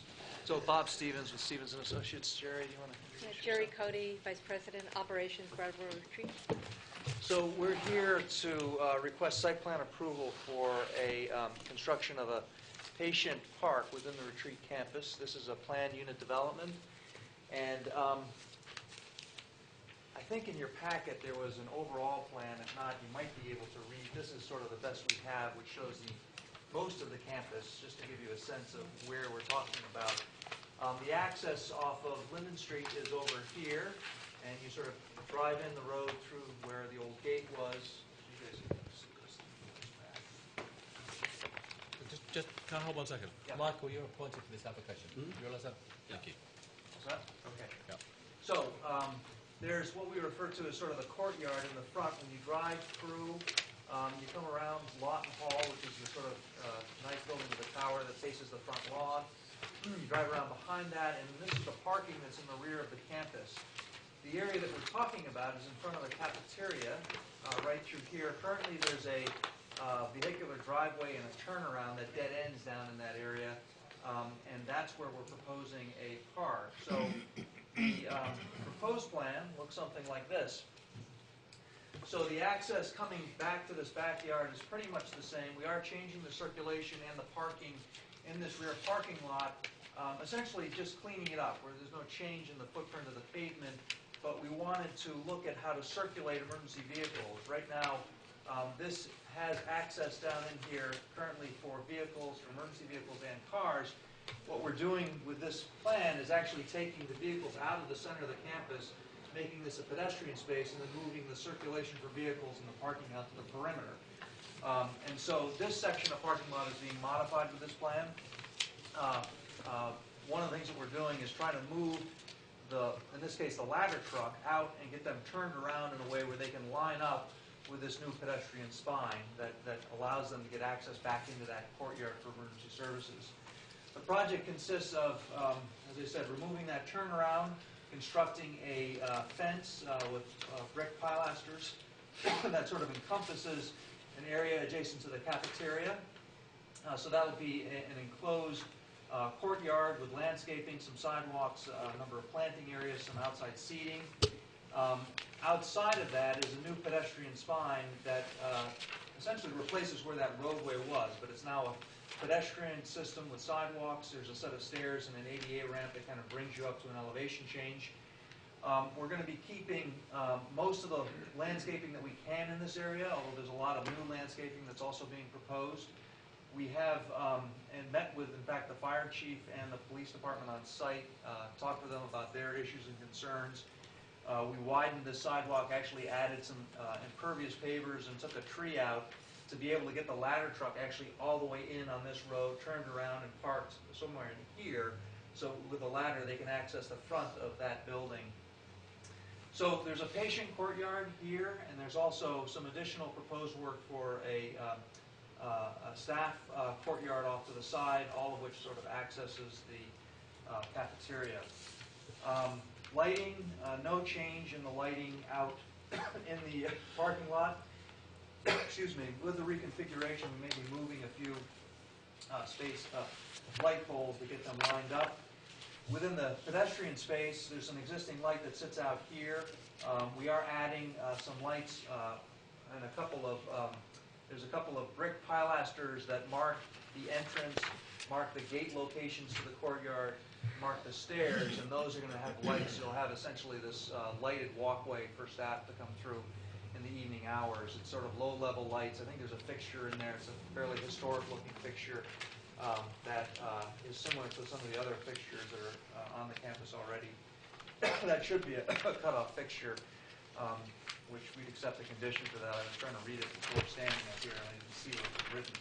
But it's excuse me, intended to be that. Parking count is roughly the same, a little more parking than what we had before, so there's no change in the infrastructure associated with that. Drainage, we're removing impervious surfaces. We're actually creating more lawn area, so there'll be some minor adjustments with new structures to collect and manage and tie that into the existing system. And then landscaping, as you can see, is fairly extensive because we are building a park. We're going to build a park. We're also going to clean up some of these edges with curbs. We've got added an end island, excuse me, can't talk tonight, into these parking spaces, really to delineate vehicular movements for this through movement, which brings you, excuse me, down and back for emergency vehicles. And I think I'm done talking because I can't talk For a anymore. minute. So, yeah, we'll stop there. Few quick questions. You're removing or replacing what was roadway with pedestrian pathway, and the pedestrian pathway is adequate for a fire ladder truck. Is that what I heard? That's true. Okay, and the fire chief has considered that and deems that to be acceptable. Isn't there a stairway in the middle there? Right, he's not coming in that way. He's not coming through the stairs, no. No, what he's doing is he's circulating through the parking lot. So they'll come through that parking lot and then loop back in. He'll drive right into here, which is actually closer to the building than he can currently get. Right now, they would come in this way, Yep. drive down this road, and sort of park somewhere in here. Okay. So, What you talk about configuring the major parking area there and increasing the number of parking spaces? 4 or 5 spaces, I think. It's out got of that. 9, 116 to 225 on this print. Right. Is there a reason for increasing the number of spaces? We generally have a view now in town that we minimise parking spaces where Right. possible, and we're prepared to, not even enforce the ratios or the requirements if we can save blacktop and put in more green space. Right. So there's an increase here which runs sort of fractionally contrary to what we would normally hope. Yeah, at the shift change now, there's a need for more parking. Actually, there is sort of a little bit of a shortage as it exists, and in this case, we're using the existing pavement. There's no new pavement to do that. We're just striping it a little more efficiently. So we're taking what's there and being more efficient with the impervious surfaces that are already there. Okay. Lighting. There is a fixture. Yeah. There is a fixture, an antique-looking lantern-type fixture, which I'm sure is historically appropriate for the site. But there's unless it's going on the top of every pilaster. What's that? Yes, It's on the top of every pilaster. It's not shown on this print where they're going. Right. Let me clarify. Or on that. these, yeah. So. Or how many there are. They are probably shown on the site plan as a different indication. They are going on top of the brick pedestals, and yeah,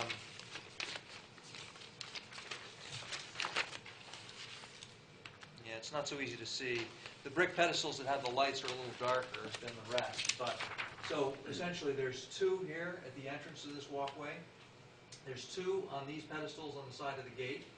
And there's 2 on pedestals that are on the side of the stairs. The stairs get lit up with those lights as well.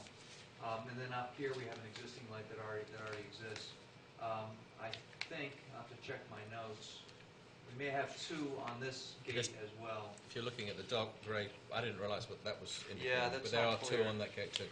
That's right. This is a chain link fence? No. Or, no. No, it's an 8-foot high metal picket fence, and in between brick pedestals, some of which have lights and some do not. And then there are 2 8-foot leaf gates at those 2 entrances that swing open. We don't have an elevation of that, but let's just say that it's a very nice historic-looking fence that would go in that location. And do each of the staves in the fence culminate in a sharp point? Not a sharp point, but a pretty high point that sort of turns in. Angles So back. It angles back. It's a little hard to climb. Yeah. Yeah. I probably do somewhere in my notes. Don't worry, you've described it well enough. Yeah. It's intended to keep people on the inside. It is intended to keep people on the inside. Got it. The extra parking spaces that you're requesting, are they also going, are they there for ADA or just for regular employees, or Right, are just you adding any extra? for regular employees. At this point, the ADA for visitors are all in another location. So these parking spaces are actually fairly remote for the campus, and I believe essentially staff parking that sits out here. All the public parking that I've seen is closer to the main entrance. I got one last Sure. question for you. You now have a contained courtyard, let's call it, with fenced courtyard, which is grass inside. It's fully landscaped, is it? Fully landscaped. There's some hardscape inside. I can walk Is it going to be you through used that. in the winter? I mean, what do you do about moving snow through that? Right. Well, they'd probably snow blow it. It would be, we do have 8-foot leaf gates, so you can open up something fairly wide to get equipment in there. But there's a major sidewalk and a patio area with a roof canopy right next to the cafeteria here. That lines up with the steps that come down from this door. So really, you can walk out of the building to the south and sort of line right up with a corridor there. There's also a sidewalk that connects to this gate, and we've actually removed some pavement out here to shorten this crossing over to what is the active recreation area. Up here there's ball fields, pool, a couple of other areas on the campus. So this is a secure courtyard which is accessible to the cafeteria. All the patients, or as I understand it, most of the patients have access to the cafeteria, so it's a logical place to put that. Inside, we're also showing a gazebo, some walking trails, gardens, and essentially it sits on a matrix of lawn area. Okay. The port, you talked about a covered walkway or covered porch. That's existing, is it? That's proposed. Oh, it's proposed. There's a roof canopy mounted on the side of the building. We're also asking for permit to put in a gazebo over on the other, a gazebo here and then a pergola over on the other courtyard for the staff courtyard. What's a pergola? Yeah, thank you. It's a pole Fancy structure, gazebo. lattice. Oh, I got Yeah, it. yeah. Yeah. Grapevine kind Yeah. of thingy, yeah. I think the rain would go through it. It's not exactly weather tight. It's not weather tight. It's not weather tight. The gazebo. It's a shady Shade. thing. Shade. Yeah. Maybe weather tight. But in winter, as you Ambiance. say, the roof or in the gazebo will get you out of the rain and some hardscape. Any other members of the board have questions for the applicant? Any members of the public wish to speak to this application? Okay. There being no further comment, I'm looking for a motion to approve application 11259, Brattleboro Retreat. So moved, seconded. All those in favour? Aye. Those against? I abstain. 501. Thank you very much. Thank you. Thanks, great book. Yeah, it looks nice, doesn't it? Cool. All right, who's next now? Brian, Now that we're all. is Mr. Carasano here? I believe you might have stepped out briefly. And I think there's some popular interest in, Sorry? I think there's some popular interest in Pinnacle West. Okay, The next one would be the Seamus. we've done it. We did 1160.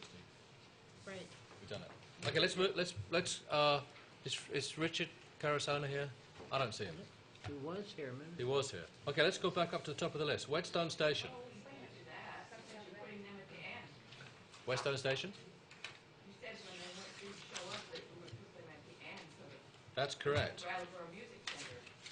Oh, I beg your yes. pardon. Yeah. Okay,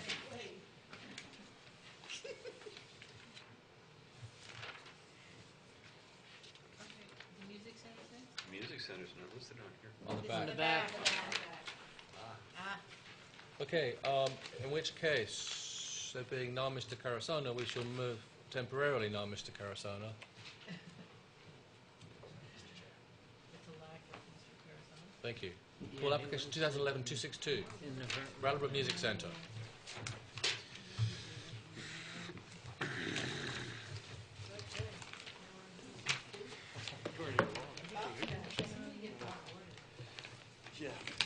Are you recusing yourself, Mr.? I am, Mr. Chair. Thank you. Ronnie, do you want to come? Michael, you're appointed for this application. 1, 2, 3, 4, 5, 6. Please tell us about this project. Thank you. Bob Stevens. I'm Ronnie Johnson. I'm on the Board of Trustees of Brattleboro Music Center and the Building Committee. So I'll try to see how long I can talk on this one. The Music Center has been working for several years with the owner at 80 Flat Street with the potential of purchasing the rear portion of that building, renovating it into classrooms, and adding an addition for a performance space. It's a project that has a conceptual design. There's been an agreement for the purchase of that, and they're now in the process of trying to raise funds to do this project. So assuming that all the fundraising goes well, we'll be coming back at some point to ask for an application for approval for this project that we're referring to. With the recent flooding and the understanding about substantial improvement and substantial damage, the question had come up, if they were to purchase the rear portion of the building and renovate it, would that improvement trigger the necessity to bring the rest of the building, actually the larger portion of the building, up to today's standards for floodproofing? And the rest of the building is finished at a much higher level. The portion we're looking at is actually an unfinished warehouse, I guess you could say. If you've read our letter, and I'll quickly summarize it and sort of jump to the end, I guess, in terms of our request. We understand that a building that is substantially improved needs to meet the flood hazard regulations for floodproofing the entire building. The question that we asked is what constitutes a building? In this case, and in other cases in town, we have buildings that are separate buildings, but they're attached. So the question comes up, what constitutes, if you look at where our building exists on the east side of Main Street, all of those buildings are together, but they're all different buildings. They were built at different times. Structurally, they're independent. There's ownership that changes in some cases. In some cases, people own multiple buildings. We looked for some clarification on that. I think our letter references what the definition is under the zoning ordinance and the Fema guidance. Suffice to say that definition refers to 2 or more walls encompassing a building, which is important because 2 walls means that you can have party walls, essentially, and therefore be separate buildings. We think that that opens the window for it under Fema. And then it became very clear, most clear, what a separate building is under building language and ordinance. So there is a building code that we use. The building code defines a separate building when you have effectively a firewall between structures. A firewall is something that is structurally independent. So to back up a little bit, the reason that this came to mind is that the portion of this building that the Music Center wants to buy was built at a different time than the front half. They're not in any way similar structures. There's a different roof structure. The walls don't line up. Do you have a photograph from the backside, Brian? So this was the entrance that was put on, I think, when, I don't know if Pal did that or not. You see the parapets that extend above the roof, those sort of sections of brick wall? That's the wall that separates on the right, which is the building the Music Center wants to buy, and on the left, which is the front of the rest of the property. This characteristic of a masonry wall that extends above the roof line is something that's only a requirement in the building code for fire walls. Firewalls need to either extend above the adjacent roof by 2 feet or have non-combustible materials in the way the roof is built.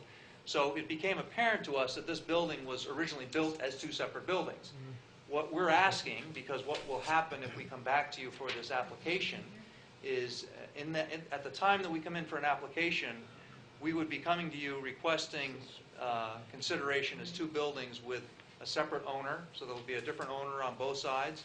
There will not be utilities that cross between the electric, heat will be separate in each building. This will be a complying firewall. We'll have to reestablish. Right now it has some penetrations which don't comply with the code. And it has some roof modifications on the other side which have muddled up that structural separation. So it will be, excuse me, will need to be a complying firewall, in which case you will have an application where you have separate property ownership, you have a complying firewall, you have structural separation between these two structures. At that point, we felt that it was, they were separate buildings under the flood hazard ordinance, and the new building, the one that's being renovated, the intent is to bring that up to full compliance with floodproofing measures, but not to count that towards substantial improvement for the front portion. Are you proposing demolishing that's... We're going to renovate it. Renovate it? Yeah, we're not going to, I mean, if we demolished it and built new, essentially, that would be very clear. It's a different building, different owner, even if you're touching. At present, it's single ownership, single lot. And Right. There's no indication in this application that you are subdividing and are selling. It's not an application. No, for sorry, permit. it's a It's a yeah. request for clarification, really, is what this is. And the clarification that we're asking for is that if it's separate ownership, if it is a true firewall, structurally independent, with no penetrations, at that point, would this be a separate building under the flood hazard ordinance? And it's a single wall between the two structures? Yeah. And that's very typical of all the other buildings on Main Street, actually. A single wall, in some cases it's a shared wall, but a single wall that separates all the buildings that are attached. But the building on the other side is empty? Is it an empty space? I mean, if you're going to be taking the one on the right, right? Yeah, the one on the left is occupied with It's all the... occupied. That's All the- that mall, you all know, the where the businesses that are there. dentist and the hairdresser and Oh, right. Yeah, we're on the rear side. the others are. Okay. And did you say that there's access through that wall at this point? Excuse me, at this point, there are penetrations through the wall with mechanical systems. Oh, but no They don't, doors? They don't connect it, well, they don't connect now. It looks like at some point in the past they did connect. There's a section on the back where it's been framed out, but it's closed over at the moment. That would have to be bricked up.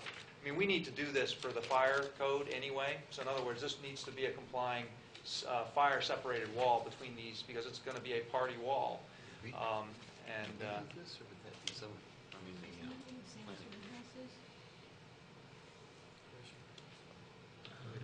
What the let me see if I can grasp the issue here. That is, should this property be subdivided and this building be sold, you are concerned that the entire building, if it's considered a single building, would have to be brought up to current flood hazard standard. That's correct. Which might, And at this point in time, the value of the entire building is Oh, I don't know.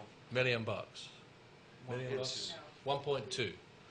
And so 50% of 1.2, $600,000 worth of either renovations or repairs that have recently occurred relating to Irene would be the cap, at which point the whole thing would have to be done. Right, we're going to, this project would exceed, 600,000. yeah. which might mean that the project couldn't go ahead Right. because the Brattleboro Music Center could not afford to flood-proof. It's To do the entire thing. It's a substantial, it's unfortunately But not an easy that's undertaking. if we get down to the nuts and bolts, that's the crux of the issue, Right, potentially. that's right. The reason we are seeking clarification is that it affects the viability of the BMC project to do this if they have to go forward and renovate the whole thing.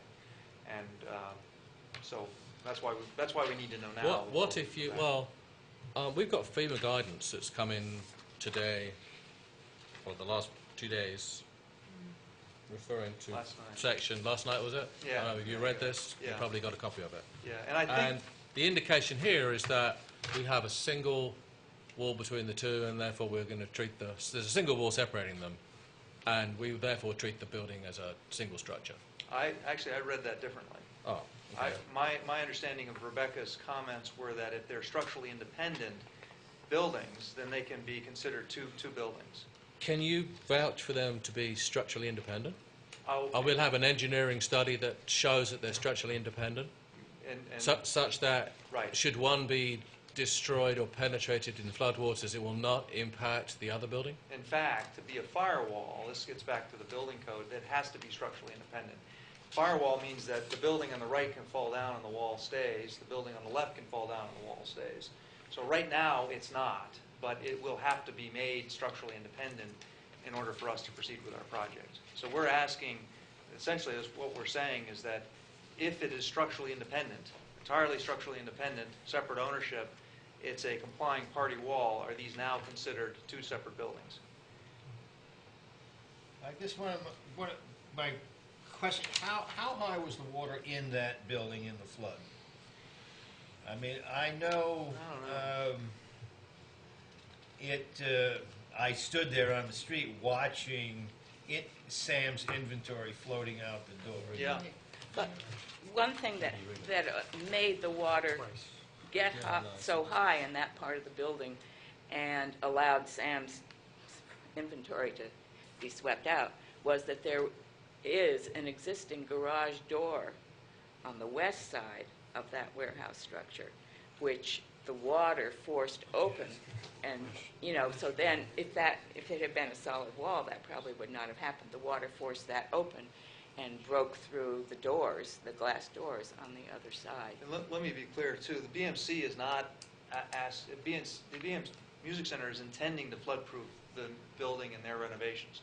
Their project is going to come in. They're going to do substantial renovations in that piece of the building, and that building will be floodproof to meet the standards.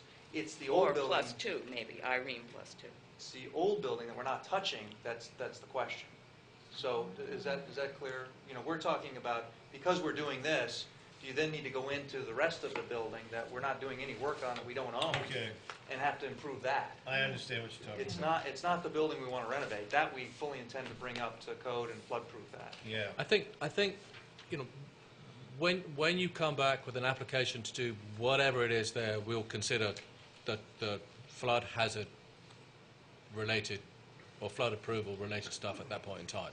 Well, what you're asking for now is whether it's for us to give you an indication or for us to determine whether or not we can treat these as two separate structures. because we can't go ahead and even bring you an application if we don't know that. If our determination is it's a single structure, then maybe you won't be able to go ahead, or you'll have to look at doing it a different way. I don't know, but that's you know we're going to determine whether it's single structure or whether it can be treated separately. And if I just read very briefly the guideline, the Fema guidelines that I picked up today, and this is the crux of it to me, and that is a non-compliant addition that is below the BFE, which I take it this one is, okay, and structurally connected, which is, again, here we've got a common wall between the two, would transfer flood lows imposing on it to the existing building. That's case one. Case two, or the other way of looking at it, is that if it is not structurally connected, the building is expected to sustain damage but should not transfer loads to the existing building. So if you can affirm, or you can have an engineering study that shows that these are not structurally connected, and that loads imposed on the new building would not transfer to the existing structure, I believe that we could view these as two buildings. That's what we know. If, however, that's not the case, then it's a single building. And that gives us enough guidance to make a decision. I don't know. You have some questions? Well, I looked at it the same way you do. I was just curious, how is the wood connected to the cement blocks, or? It's a structural brick masonry wall, the separated wall that comes through, and the last bay, there is no wood. It's a masonry building, actually, brick building, brick walls. The roof itself is framed, the last bay of the roof on both sides is framed into this wall. So you have one set of purlins that attach to this wall on either side. In the newer, what I think is the newer portion, the front of the building, the one closer to Flat Street, that roof is framed with these metal trusses that go eave to eave, very large trusses up in the roof. And between the trusses are what we call purlins, these wooden timbers that span from truss to truss. In the last bay, they span from the truss about 10 feet over to the wall. On the other side, on our side, the warehouse section, it's actually a reinforced concrete wall supported on, I think it's steel girders, and those also sit on this wall. So what we will do is basically put a structural support on either side and carry those loads and take it off that wall so that wall can stand independent. So essentially, if you pushed hard enough on your end of the building, it would Yes. simply... Yeah, and what Push away. happens is that, that's very typical of, historically, firewalls were built to be a fire separation, but they weren't structurally independent. Today's code requires them to be structurally independent. If you go down Main Street, all of the buildings on Main Street, all the floor joists frame into a party wall, and that's the way they built this one. It was intended to be a party, it is a party wall, it is a firewall, but it's to a historic standard. And so today's standard would say that structurally those can fall either side and the wall would stand. And that's what we would do is put it back in that condition. Not that hard to do. Any other members of the board have any further questions? Any members of the public wish to speak to this application?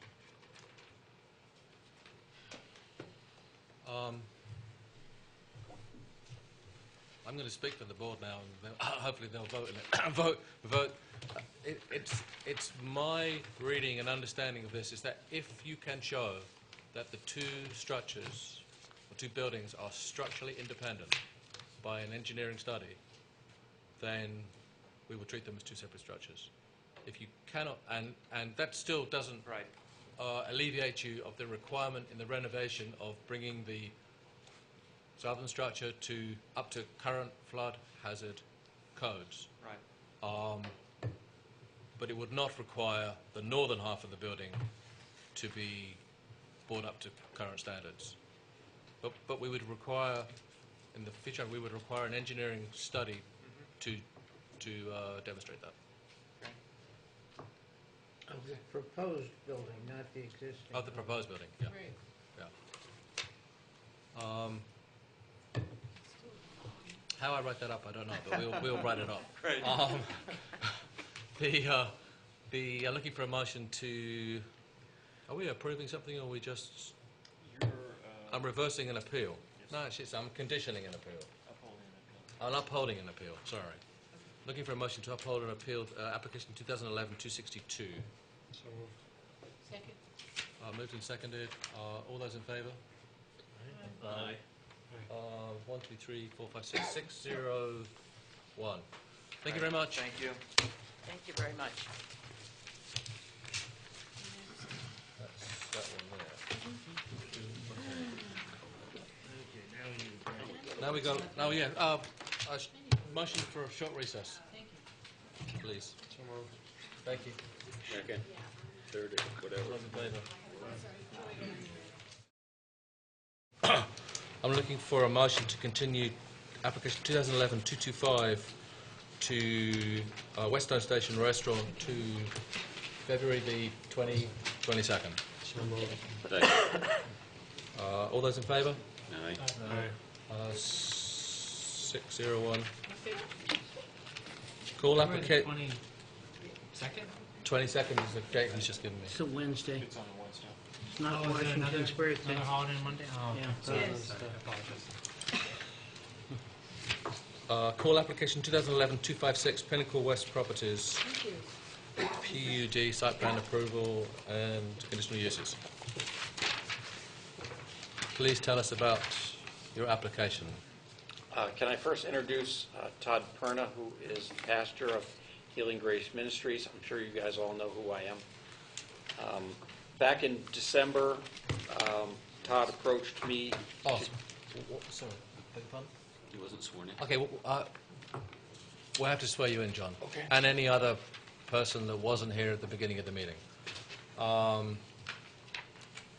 I hereby affirm that the evidence I give in the cause under consideration shall be the whole truth and nothing but the truth under the pains and penalties of perjury.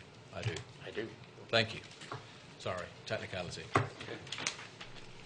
I originally contacted Mr. Bannon about change of use for the 5,200 square foot suite in my building. Healing Grace Ministries wishes to take over that suite as a public assembly space. As it stands now, I believe the permitted uses for my property within the PUD do not include public assembly. So I think it was the recommendation of Mr. Bannon that I come before the board with a larger request of creating a set of proposed uses for the property that would include public assembly, and that is the reason we're here today. Do we have that list of proposed uses? Do I have it? I believe it's in my statement of purpose. Did you get that? Probably. Okay. All I'm asking for is all the uses allowed in the underlying zoning district of rural commercial, in addition to drive-up or drive-through.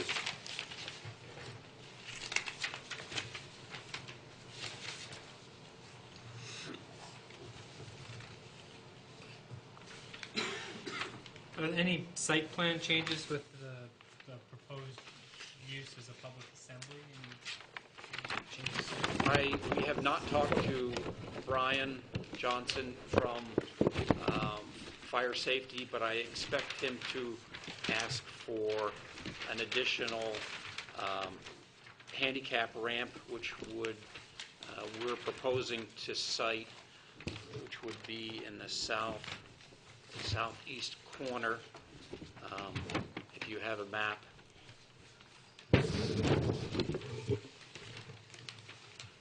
Healing Grace would take over the space which projects from the back of the building, so that corner between that suite and on the south side, if you will, is where we're requesting or suggesting to put that ramp. That would be the only physical change.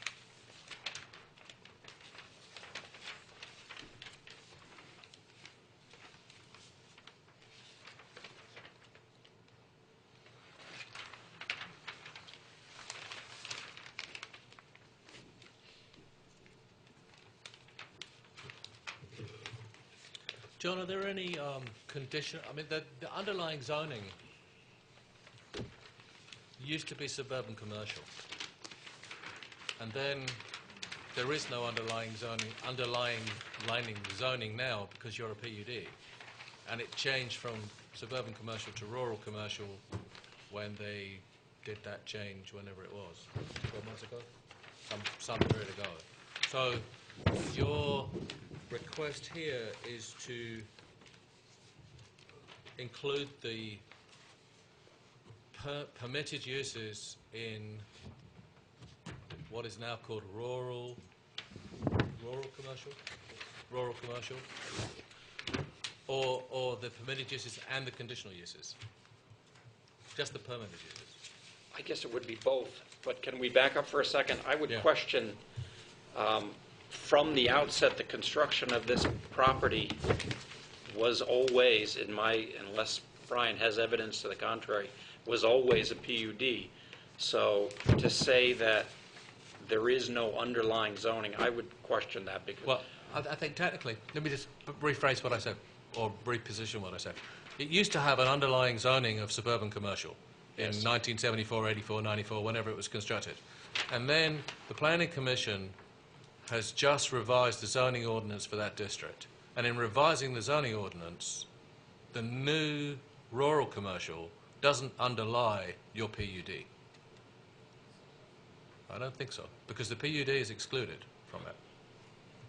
I mean, it's a technicality. We can. Okay. I think it's a technicality. Am I right, or is that misunderstanding, or? They did change suburban commercial to, I'm not sure how they. I think if we looked at our maps, the line starts after your property ends, because you're a PUD, so you have your own zoning. But that's always been the case, and if we used in the past, if we've always used suburban commercial as the underlying, I don't see how we've lost that same logic. No, I'm not saying that you have. I'm just saying I'm saying that, are you asking us to adopt as your approved uses in the PUD, the uses from the rural commercial district? Yes. Okay. Yep. May I ask a question, but perhaps of the zoning administrator? I'm a little confused about how a PUD would not be a part of a district. I mean, I understand that, but Maybe I'm wrong. if you dissolve the PUD, what district would it be in? We are deep into metaphysics now because only in Brattleboro, and it may be the only municipality in this. I know it's the only municipality in the state. It may be the only municipality in the country that thinks of a PUD as a zoning district and requires a zoning change when you do a PUD change. Correct. Every other municipality in the world thinks of it as an overlay district. It lays over something. It may supplant something. But if you took it away, there would be something there. Right. But that's not how we deal with our PUDs. We think of them as mini zoning districts. So how? And it's a bad idea. Well, regardless. But needless to say, Mr. Williams is requesting that the table of uses that could underlie the PUD, which is now rural commercial, be adopted for his PUD. Yes. As I recall, when the rural commercial change was adopted, it wasn't done with the map. So it wasn't exclusive to those areas currently shown on the zoning map as rural commercial. It was a change from suburban commercial to rural commercial. Okay. So there's no reason to think that it would be excluded as PUD. Okay. But we're agreeing, I think. His request is not contrary to anything that we would approve in any sense.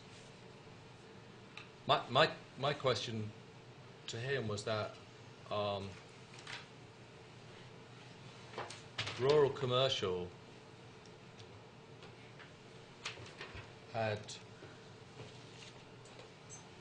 a number of conditional uses, and whether you want any of those conditional uses in your PUD. Yes, I would. So animal shelter, vet clinic, public club, child or daycare, nursery school, parochial school, private school, civic centre. We should move the town up there.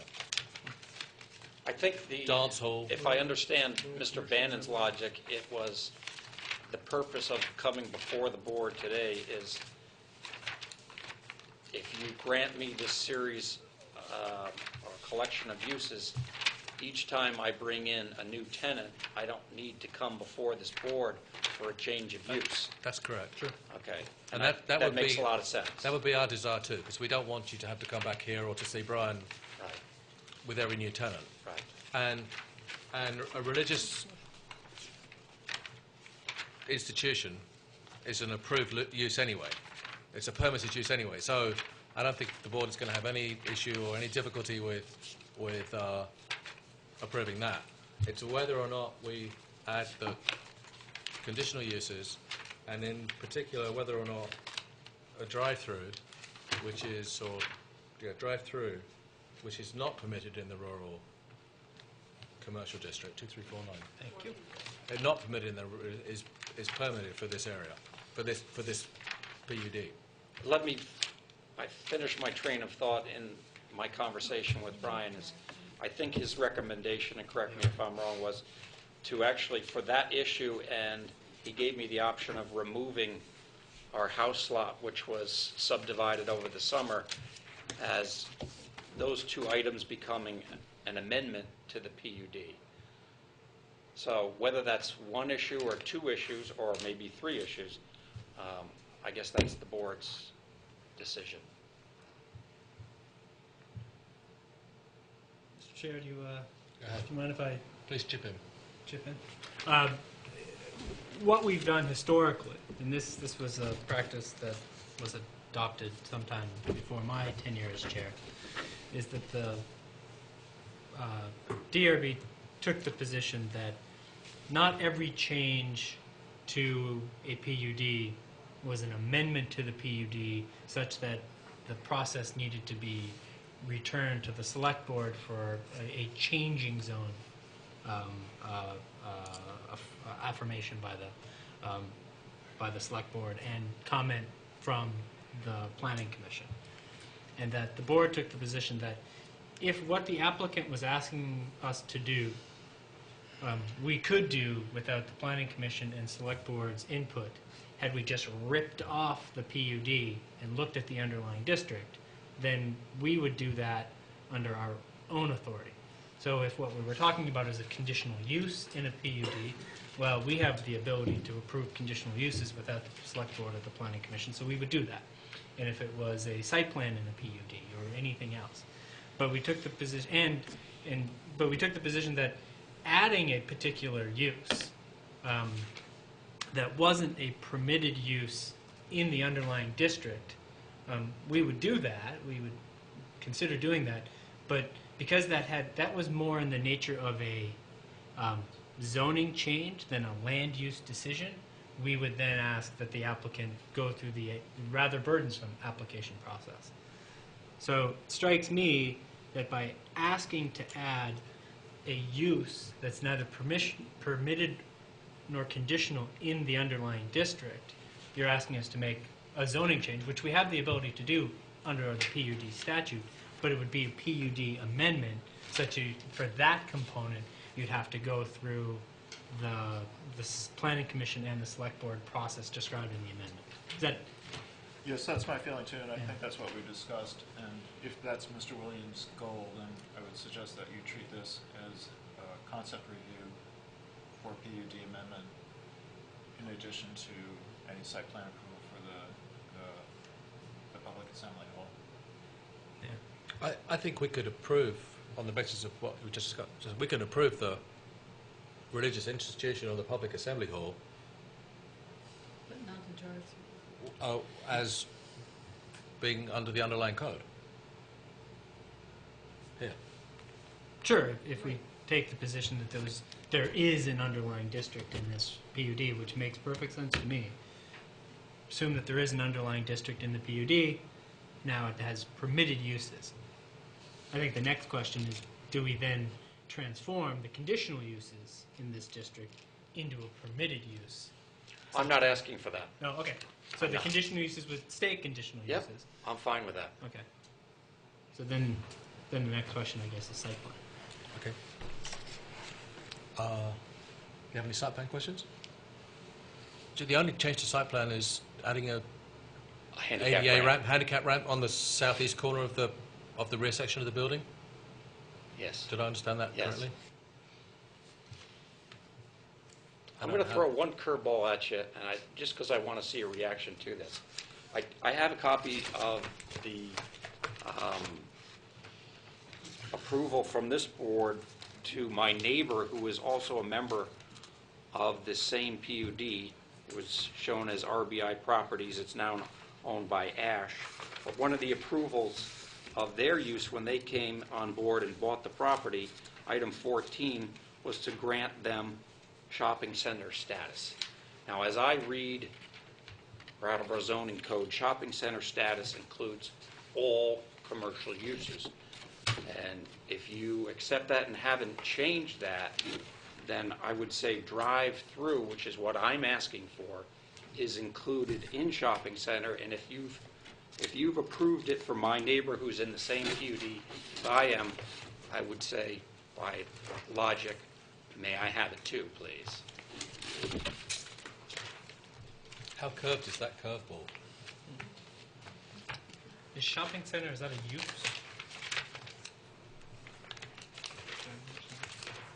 There's a definition coming up.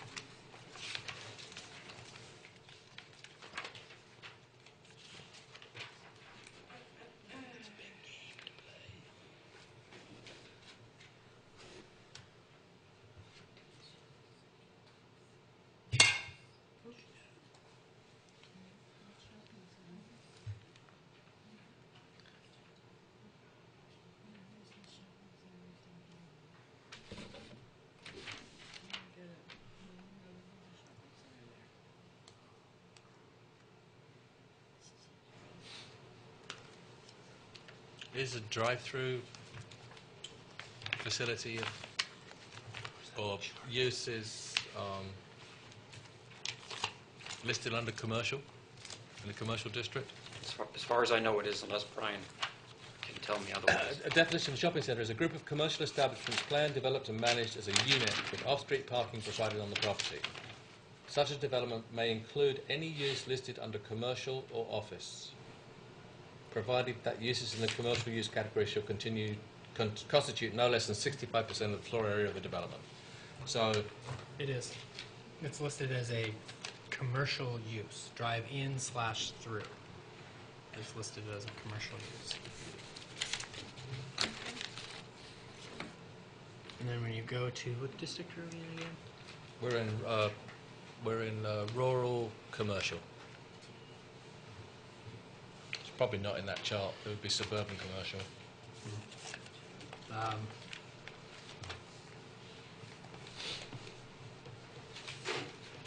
It's neither a permitted nor a conditional use on its own.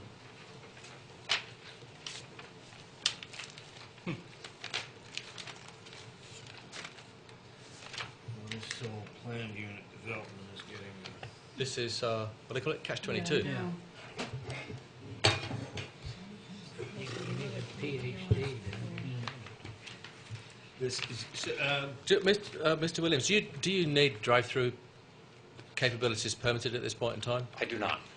Okay. And for what it's worth, I'm asking for it because I believe, as I told in my statement of purpose, that both banks, and these are two businesses that came to mind, and pharmacies, both of which I think would be a real asset to West Brattleboro. Virtually all of them now currently use that method of commerce. So if I was to ever entertain the possibility of having either of those type of businesses, I expect that to be one of the first questions. And if I could say, yes, we can do that, I think there would be a lot of value to that. But no, I do not need that right away. What, I don't have the benefit, maybe Robin does, the benefit of having the do you have the Ash decision? I have it right here. I mean, was the Ash decision a modification to the PUD, and therefore shopping centre exists as part of the PUD, or was it specific to Ash? That's part of my argument. If whatever, because we're in the same PUD, whatever was granted to them, can you really say it's not granted to the other member of the same PUD? And that's really splitting hairs. No, one would say we were splitting hairs, or there's some kind of a wall in there that's not perfect, but we, as drive-through is not a part of the underlying district. However, shopping centre has been granted to a portion of the shopping centre status has been granted to a portion of the PUD. We may say, well, then you need to establish or re-establish the terms of the PUD and go back through the Planning Commission and Select Board process. Brian's got a question. Sorry.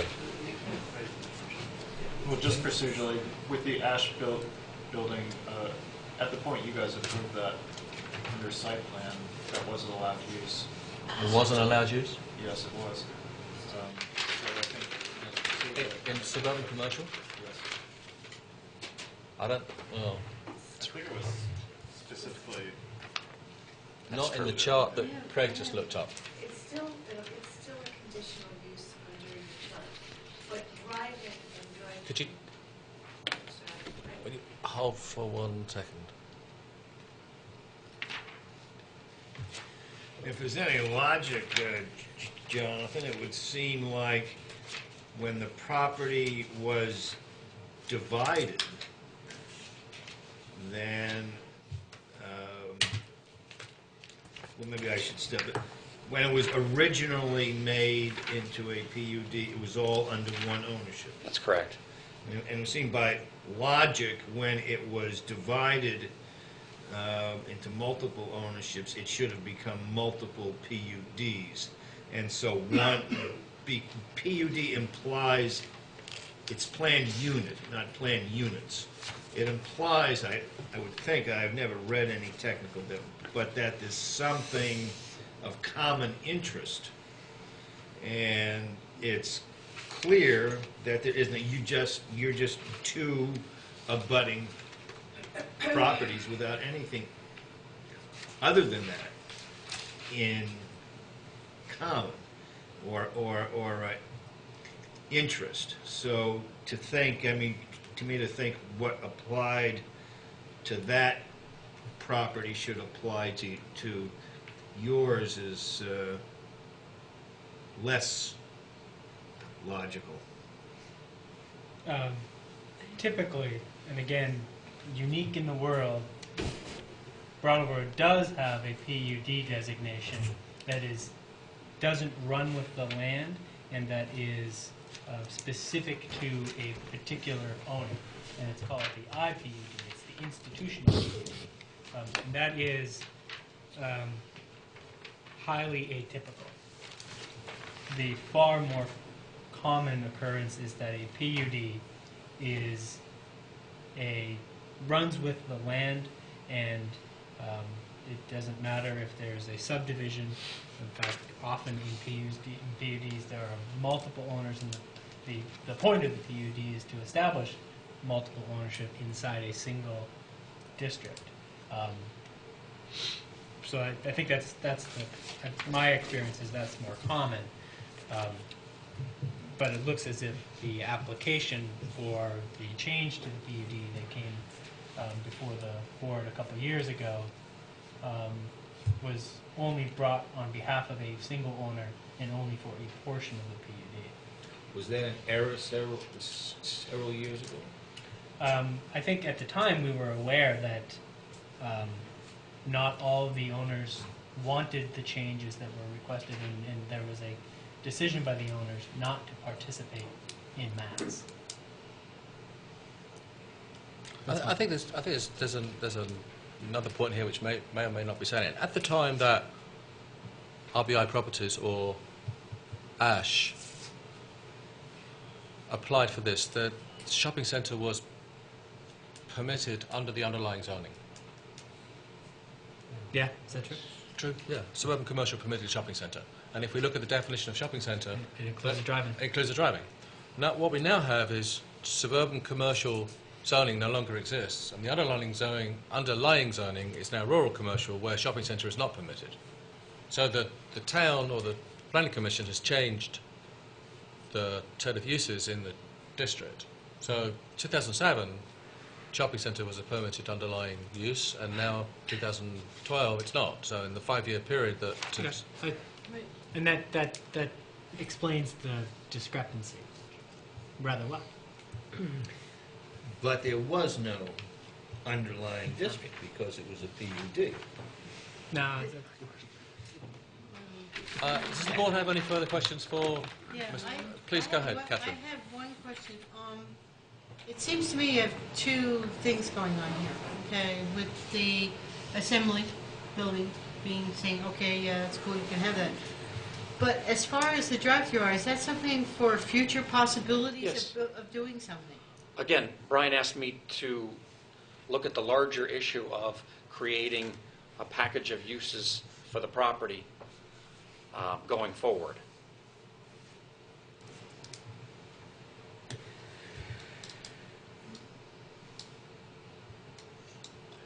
Any member of the public like to speak to this application? Robin Stern. Funny you should ask. First, I think that... Would you mind stepping up to the microphone? Thank you. That way we get you on tape. It was better 3 hours ago. First of all, I think that the PUD regs, it's bringing back memories. It's not as clear, perhaps, as we would like them to be. But I think we can't avoid the language in the statute that directs us to look at the underlying district. The way that our regs read, a portion of them say that we look to the underlying district, and permitted and conditional uses are allowed, subject to, PUD regs, in that district. So when Jonathan is talking about having the permitted and conditional uses, I don't even think he needs to do that. I mean, I think that's what the PUD does allow.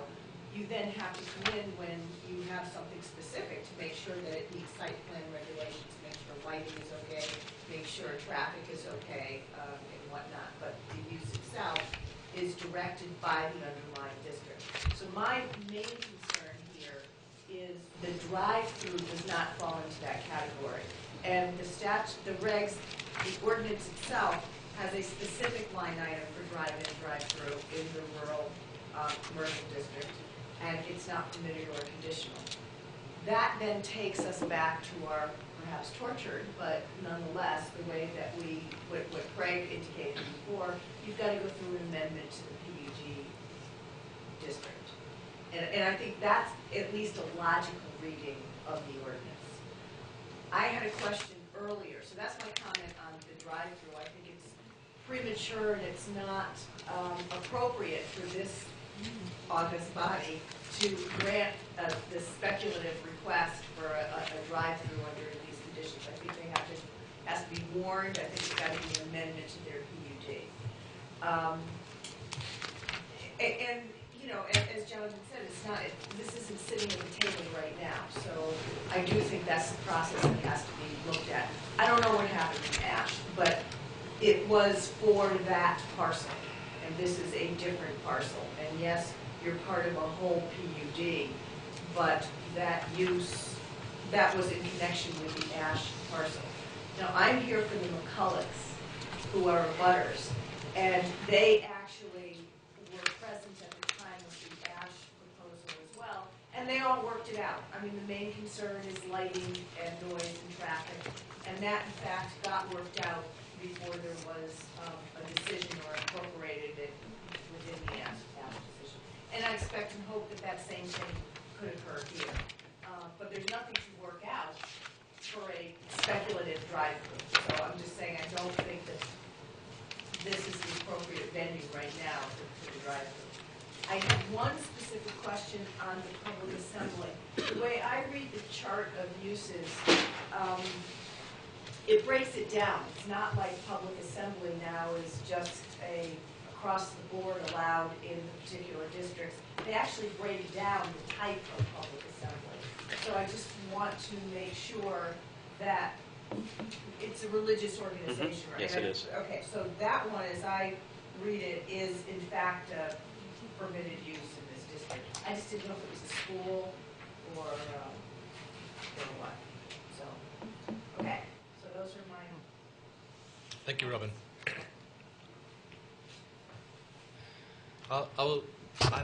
Just one comment. Maybe I'm educating myself here, and perhaps Craig could advise me, but it is not clear to me that permitted uses and underlying zoning are implicit in the PUD. Maybe they are. Perhaps that's... Actually, Michael's regs. And I think that there may be some conflicting data in the regs, but it was in the 5300 section, which kept you confined to the permitted and conditional uses. That was... Needless to say, if the PUD didn't exist, the underlying uses would be present, and the underlying uses include a religious institution, which is today's specific purpose for Mr. Williams being here. Right. Well, So I don't think there's nothing in question or contention there. other than what type of assembly was it in the religious institution is fine.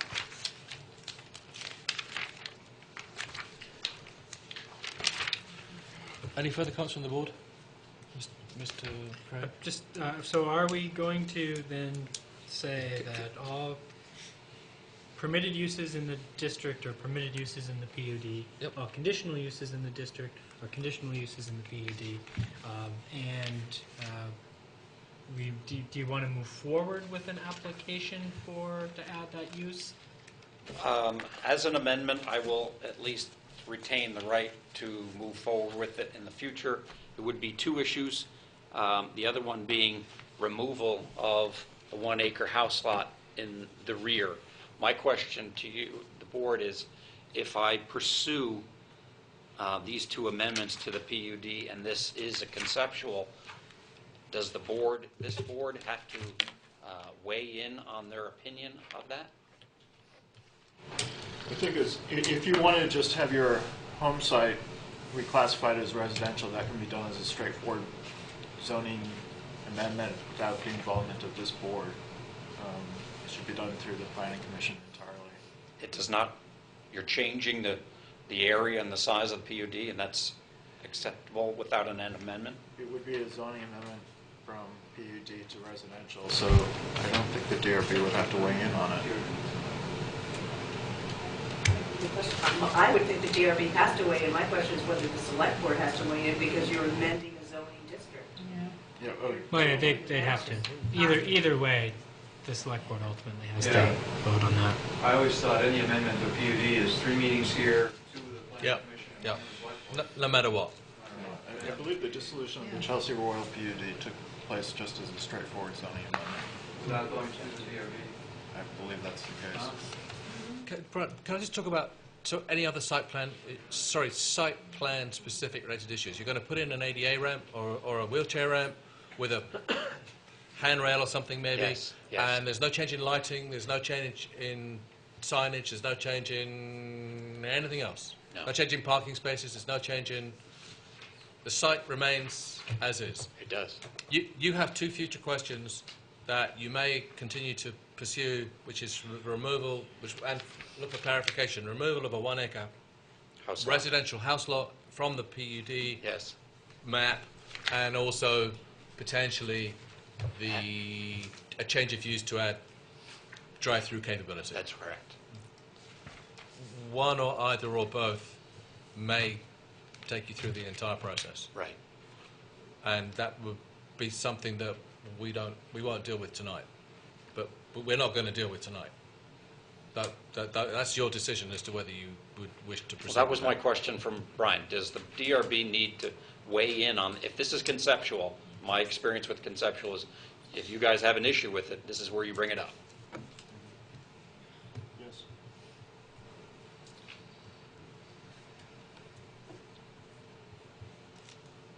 On the issue, well, I don't know that the board hasn't discussed it, but I don't imagine for 1 second that there would be a problem with removing the 1 acre house site or the house site, the residential site, should you choose to. I don't see that as being problematical. It's moving to a lower, less commercial use. It's going from a commercial use to potential commercial use to residential use. You would have to go through the process.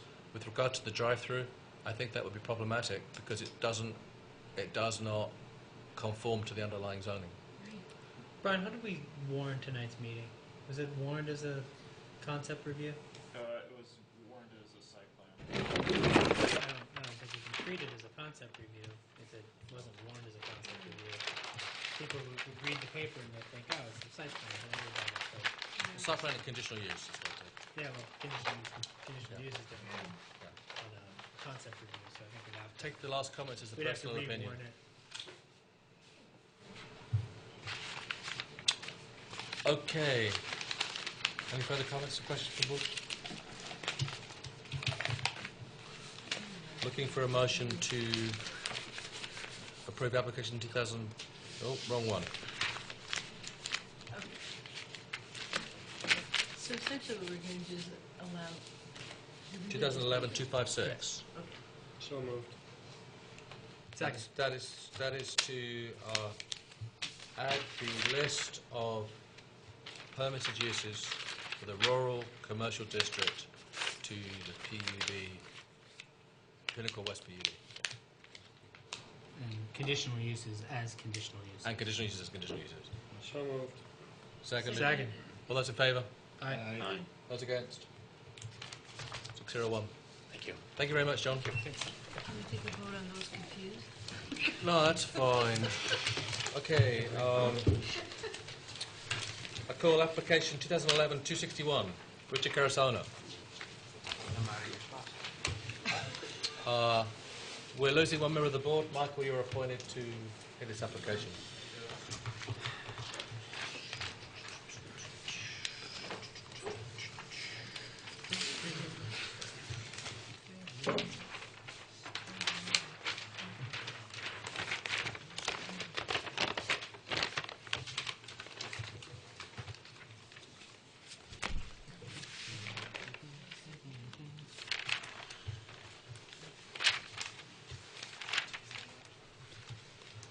Thank you, Stephen.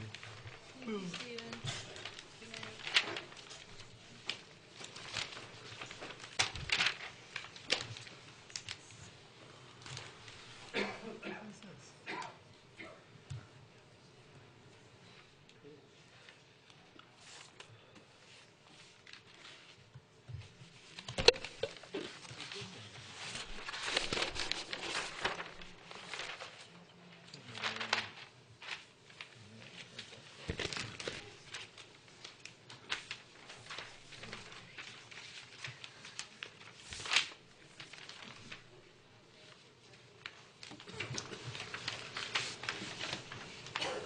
Mr. Carasano. Yes. You're up. Actually, just I have one comment for everybody just before we start. At our last hearing, the tone at a number of times took on a personal nature. I would request that we focus on the merits of the application and the details of the application only tonight, please. If it becomes Contentious. Thank you. If it becomes contentious, I'm going to shut it down immediately. So please, let's keep it professional and focused on the application. Thank you very much. Please tell us about where we are with regard to your subdivision. Okay. At the last meeting, you asked for more detail. So you asked for the bullhead turnaround, a proposed location of where the houses may end up being, more deep. Oh, you wanted grade and more detail on the stormwater management. So that's what you have in front of you. You have 3 copies. But let me start off right away by saying that after I got these plans and I went and made all the copies, I think you guys got a whole lot of paperwork with numbers on them. Probably don't make any sense to anybody but an engineer. I realized that Phil forgot to stamp and sign the plans. I called Brian and I made him aware of it. He wasn't sure. He said he hadn't even noticed it. So I offered to bring him 12 more copies of the stamped signed ones. He said he didn't think it was necessary, but I got a feeling it possibly might come up tonight because of who's in the audience here. So I have them here. They're stamped, they're signed. If anybody wants to see them, if maybe Mr. Stevens wants to look at them and confirm that they are in fact the ones that you have copies in front of, he's welcome to come up and take a look at them. Okay. I mean, as you said, it got contentious. I got called a few names, and I'm not looking forward to being called a sneaky, deceitful, crooked real estate developer. I don't need you to go there. Okay. All right. Well, that's why I'm offering this. I don't remember making any names. Exactly where I asked you not to go. All right. Fine. The water went under the bridge, and I apologize. Don't want to hear any more. Okay. Fine. Thank you. I'm just making this offer. That's all.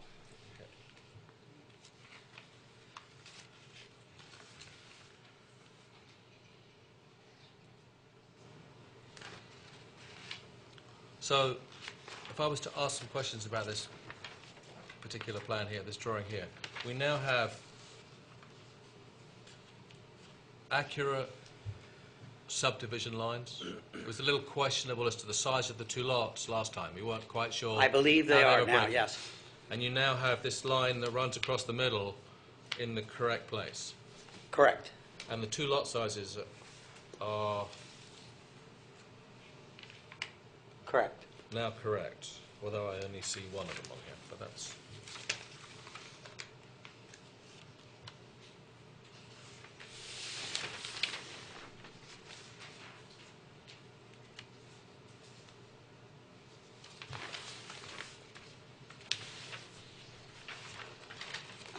Keep me cooking these things out.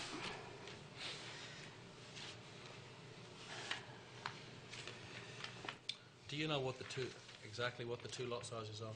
The split? I'm looking here and I don't see it. I think it's on the old maps, which of course I didn't bring with me this time. Oh, yeah, I'm sorry. The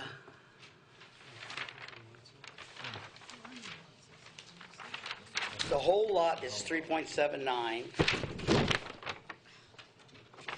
And That part wasn't in question. It was what the split was of the 3.79.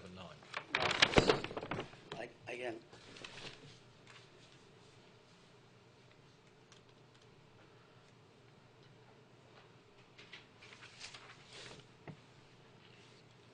Sorry, that's not going to help you. Those are the drainage areas. They don't correspond with your subdivision. they don't. Can you help me with that then? No, it's not on the plans. They didn't. It was not put on. Not that I could find. Do you, has anybody happen to have the maps from the last time I was here? Well, part of the reason that we asked that for clarification was the maps were not consistent.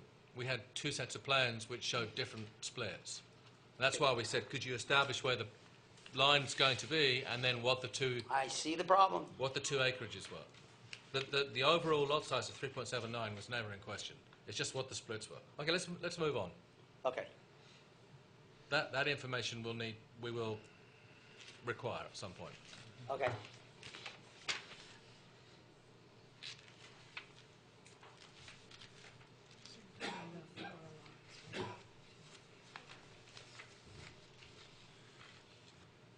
Yeah, I can't tell you. I know that one is a little bigger than the other, but each one is more than an acre and a half.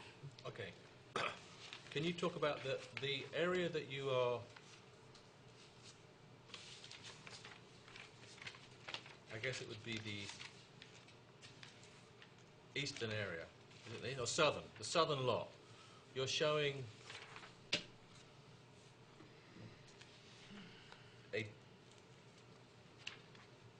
two houses on there, multi-family house, two garages. Yes. Attached, just as the other and one some is. kind of structure in between. Attached to, yes. Basically the same as the one on the northern lot. What is that structure in between that attaches them? On the one you have it grayed in, on the other one you don't. Grayed in, did you say? The Colored. Colored, yeah. Yeah, Gray yeah. colored. They didn't color it in this time. It's basically the same thing. It will be just a little roofed area that brings and connects it, and then see the way it's bent, that helps make it determine which is on whose property, really, if you know what I'm talking about. Kind of, gives separation to the two houses, front and back yards and side yards. But it would be a permanent attachment with concrete footings and a roofed area, somewhere you put your snowmobile, your lawnmower.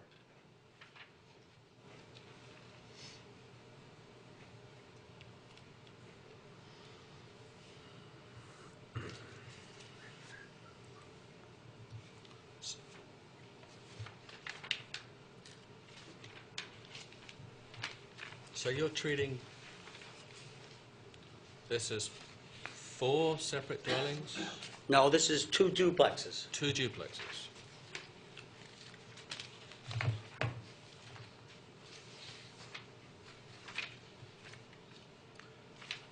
And the bit that connects these 2 garages, just to say it's a concrete, enclosed... Not enclosed, roofed. Roofed. So it's a breezeway. Exactly. That's a good word for it, yeah.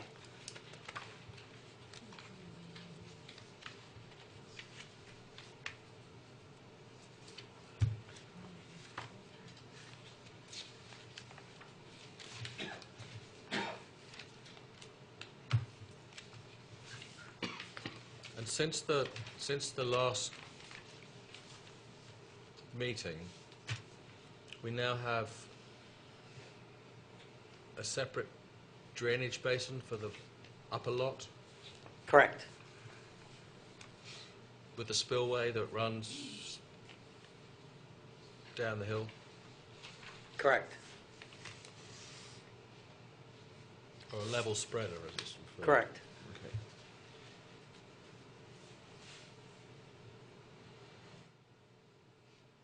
What happens to the, maybe there's another plan here that I'm not looking at. What happened, once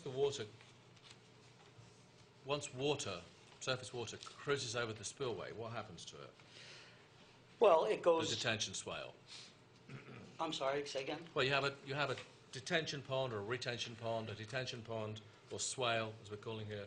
Then there's a spillway in there, and at some point in time, given a rainy occurrence, that spills up and is intended or designed to flood over or spill over.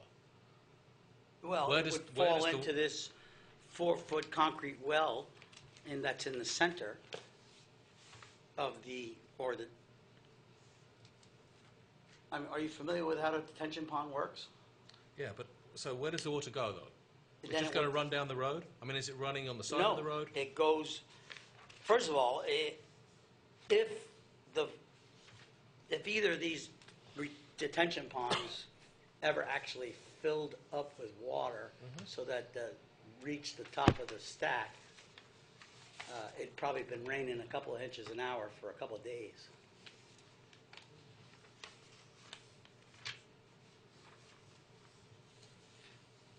How deep are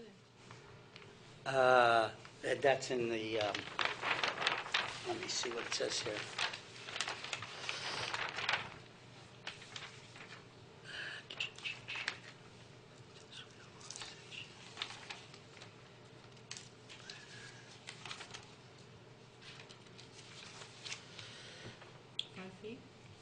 It's 5 feet wide. It's 2 feet deep. That's what I see on the page. Stormwater details.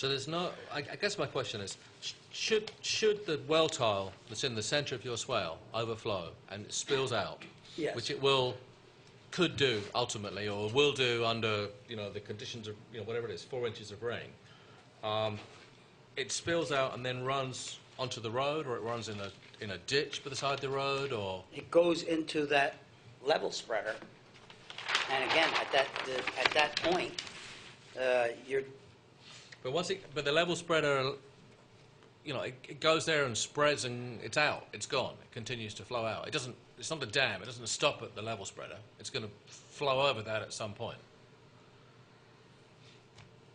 Well, it hits the level spreader, the way I understand it works, and I'm not an engineer, I could be wrong, but it hits that and it disperses, because it's level, water seeks level, and will just spread out at that point. We're not on a steep slope, so I would think that the ground would pretty much absorb all of it, because it's really just not that much water coming through them pipes. And I believe that, this is what the state specs call for, so.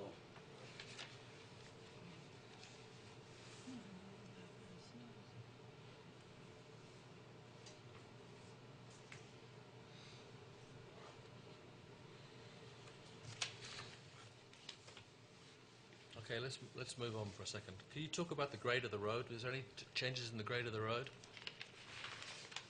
Well, if you look at the grade map of the slope driveway profile scale, Back to last meeting, it was felt by certain people that the grade was exceeding 20%, but you can see by this graph, and this is not an easy graph to read. The way my engineer explained it to me, I'd be afraid to try and explain it to you. But you can see that the steepest grade is only 15.79%, and below it starts at 14.74, gets up to 15, and then it starts going down, and it's really in very short little bursts that it's steep. And where the steepness is, we're trying to cut across it, and that will be shown in the road detail, I believe. So we're trying to have as least impact on this as possible.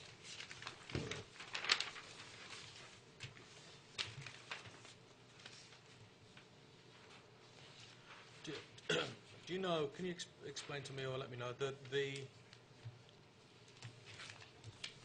the lowest point on this grade map, is that the property line? Is it just across the property, or does this go on further down the hill? It's from the edge of the property line? It's not, maybe I believe so. The grade 14.74 you're talking about? Correct. Yes, but I could be wrong. We start out 0, the bottom axis is 0 plus 40, 0 plus 60, and then I guess that's the property line. That sounds So reasonable. you're running 14, 15% or so for the first section. Yes. As you come onto the property. I believe, yes, I believe that's correct. But again,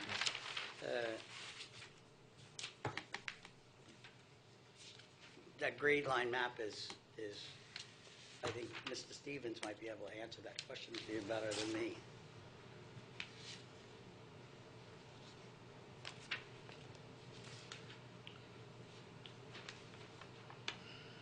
Well, my own understanding of it is that you're somewhere between 9 and 15% until you reach the top.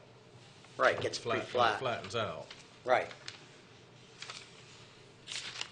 As you can see on the site map with the contours, the wider the lines, the Yep. You understand that, right? Yep. The flatter it is.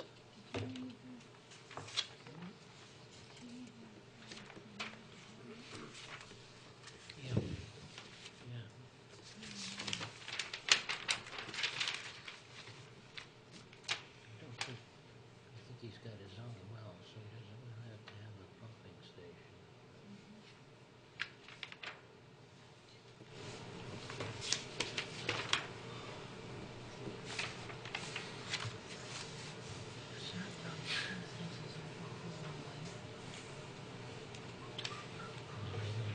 Apparently he hasn't gotten that certified yet.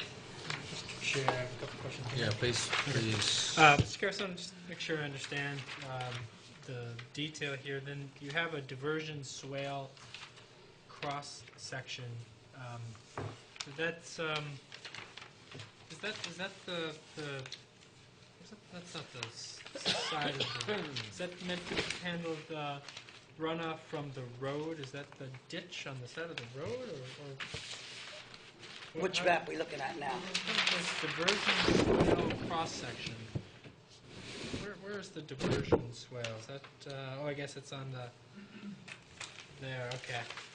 Do you have any detail on the road construction other than the typical gravel drive section shown on the same plan that has the grade? I only have here what Brian emailed to my engineer saying that you asked me to do for this meeting.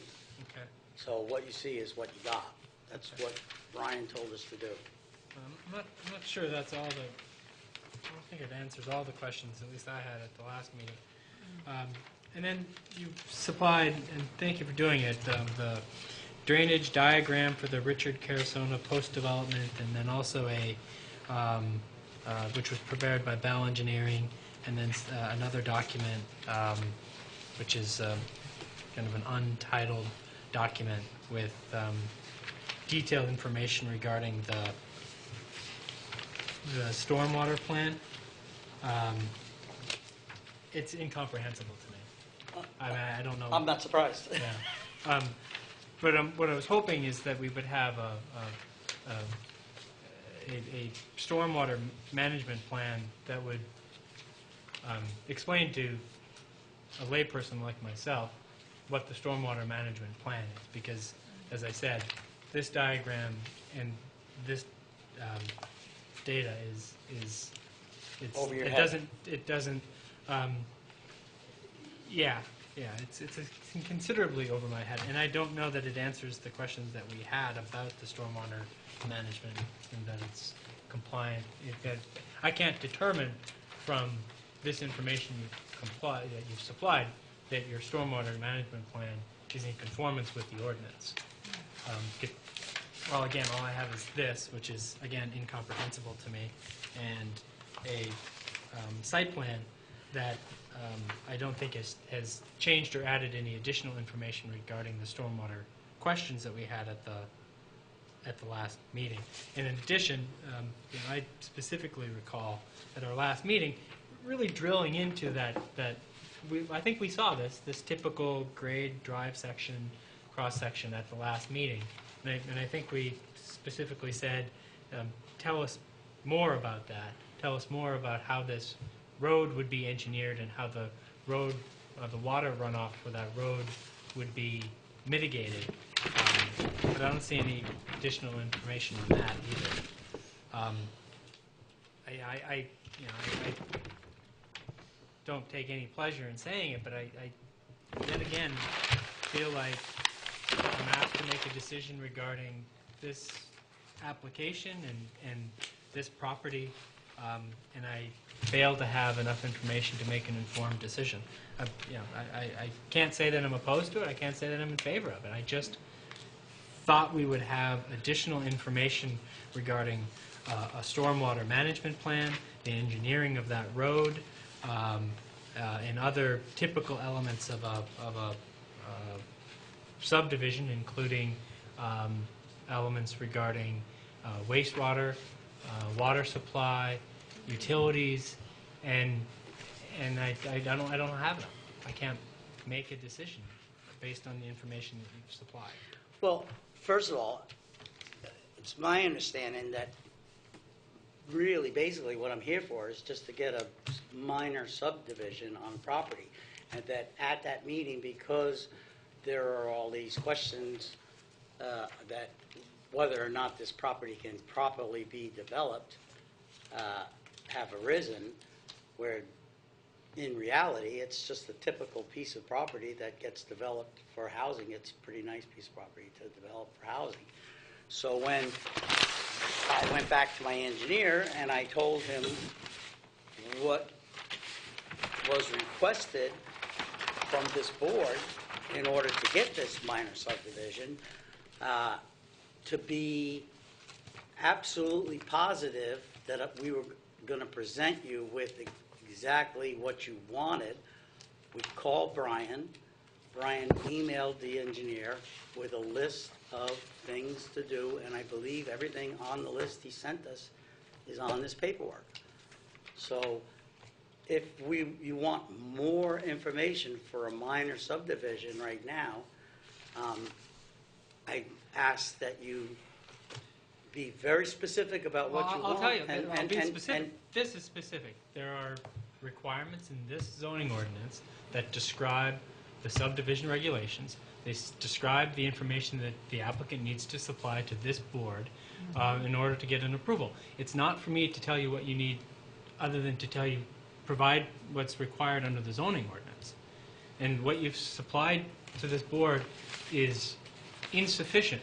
It is, my position is that it's insufficient, at least for my ability to make a decision about this application. It doesn't supply me that information.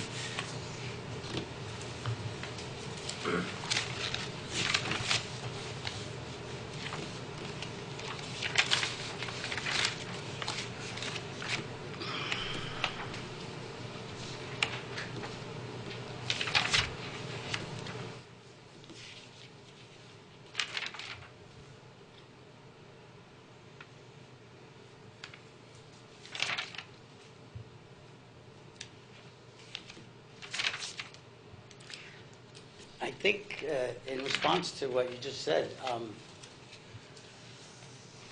all I can say in defense of myself is to be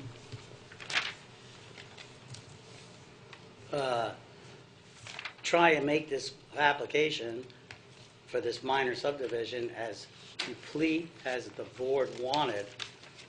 We contacted Brian.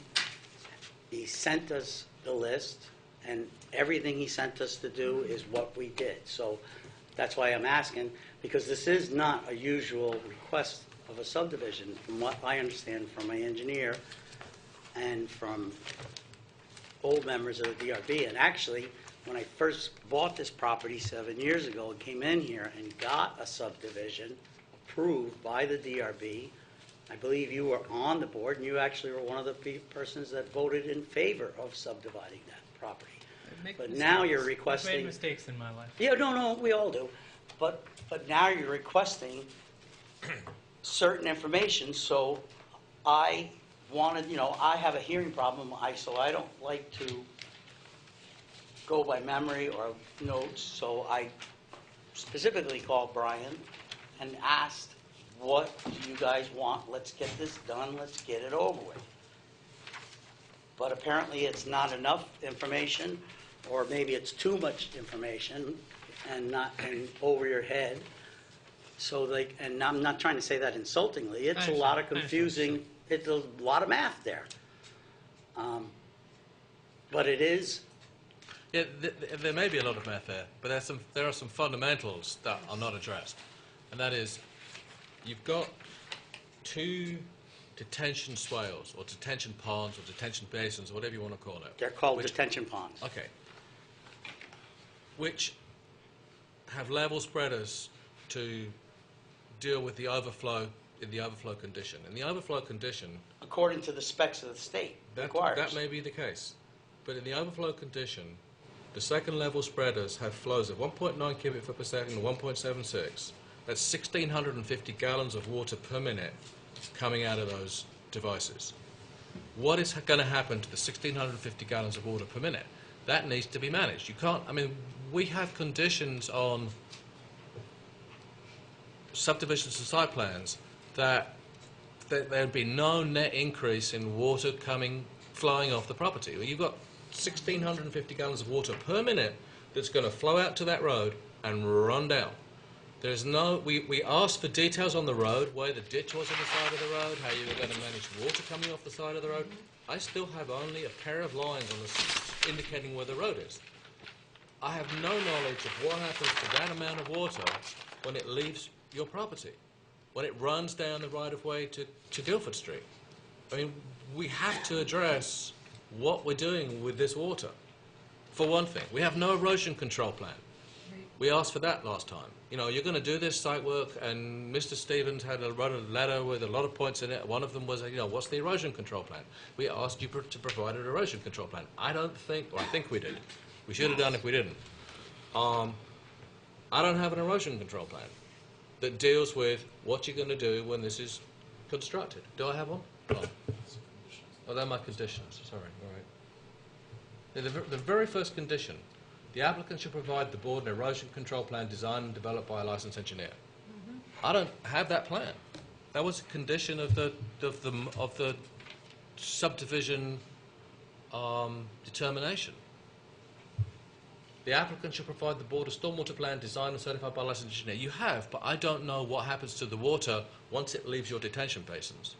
It's going to leave your property, it's going to run down the road, and 1,650 gallons of water a minute is not trivial.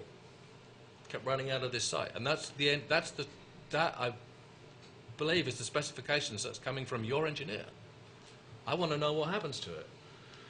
We asked that the applicant should provide an access road plan including hammerhead turnaround design certified by licensed engineer. You've done that, Okay. But I don't have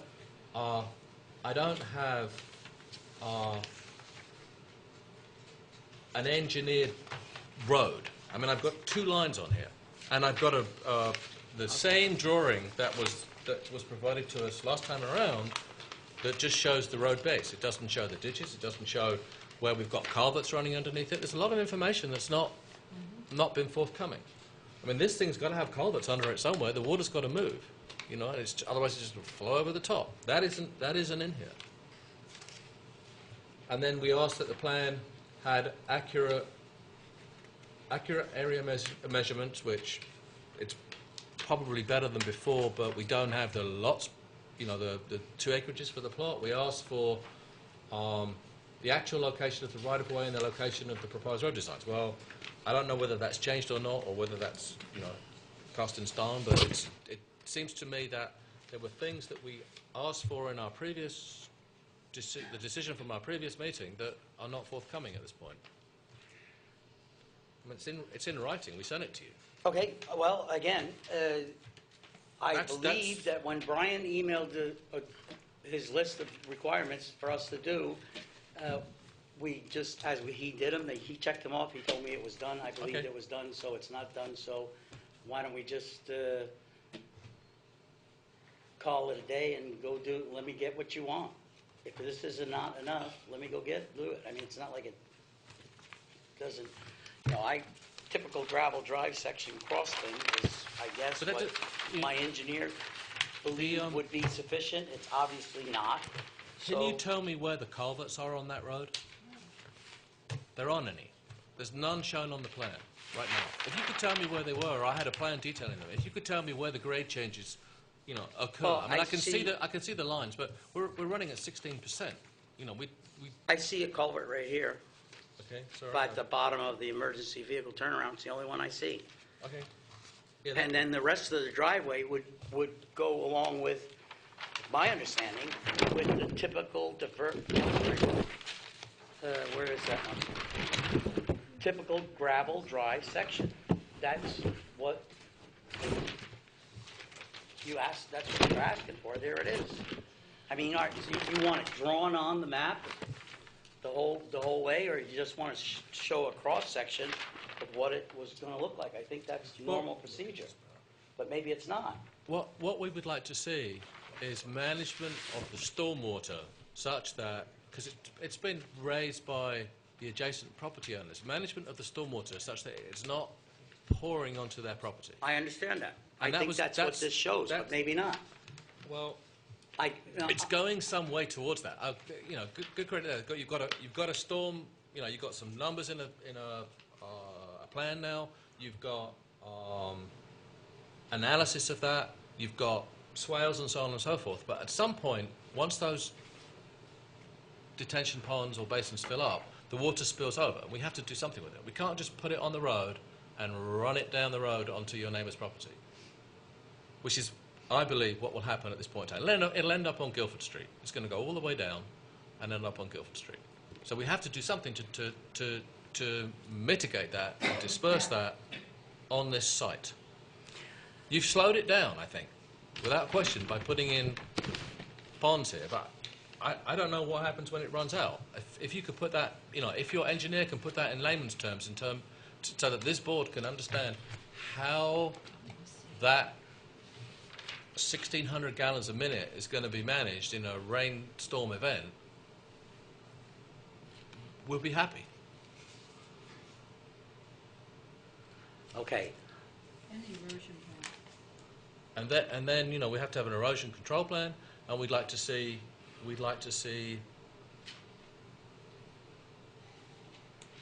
where the utilities are running,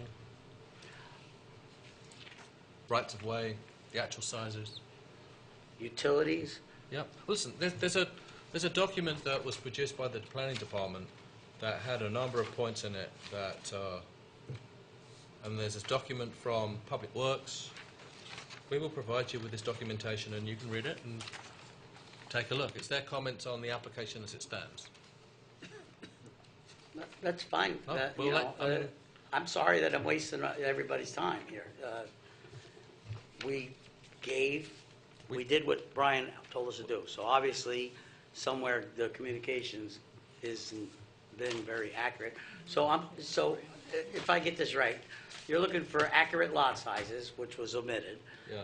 You're looking to find out where the 1,600 gallons a minute goes, an erosion control plan, utilities being power and sewer. I mean, we're hooking up to city sewer. Yeah, but where are you hooking up to city sewer? How's that going? So just going straight down the road?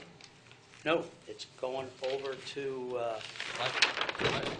utilities. If you could indicate that on a plan, you know, a utilities plan or a sewer plan, so we have an understanding of where it's going. You may know where it's going. I'm sure you do. You've made an arrangement with the town, and you've made an arrangement with your adjacent property owners to get a right-of-way across. It doesn't show. I don't think it shows anywhere on here. The only thing that shows on here is a pump house. Yes. Which presumably pumps from a well and distributes to the 4 houses. The 4 houses. Yes. Or the 2 duplexes. Excuse me? 4 houses or 2 duplexes. On 2, I don't understand what you're saying. Duplexes. 2 duplexes yes. or 4 houses. Yes, correct. I have a similar thing at my last development in West Townsend. It services 5 houses. Yep, okay. And it costs each house $4 a month to power the well. According to what Gary King wrote in here about the sewer line, it says the sewer line serving this development should be more than a pipe run through the woods. It may well be more than a pipe run through the woods, but we don't know. Right, exactly. That's the comment from Public Works. Yes. They want an engineered, well, they want to know where the sewage, what the proposal is. Have you spoken with anyone from Public Works about how the sewer line's being done? No, nobody told me I needed to. I have an arrangement with, trying to see where his house is on this map. If you look at the map that shows the 4 houses, Ronnie Warden's house is up in the upper left-hand corner, and he brought the sewer in from Old Guilford Road, ran a 6-inch line because he knew that we were going to put those 4 more houses on it, and that's what they told him to put in. So he did. The T is already there. I never heard anybody ask to see where that was coming in, and there's a power pole that's just off this map, servicing Ronnie Warden's. I'm going to go from there underground. The power would all go up to the pump house where the 4 meters or 5 meters would be, because there'd be 1 for the pump house and 4 for the houses. And so the meter guy would just have to go to there and read his meters.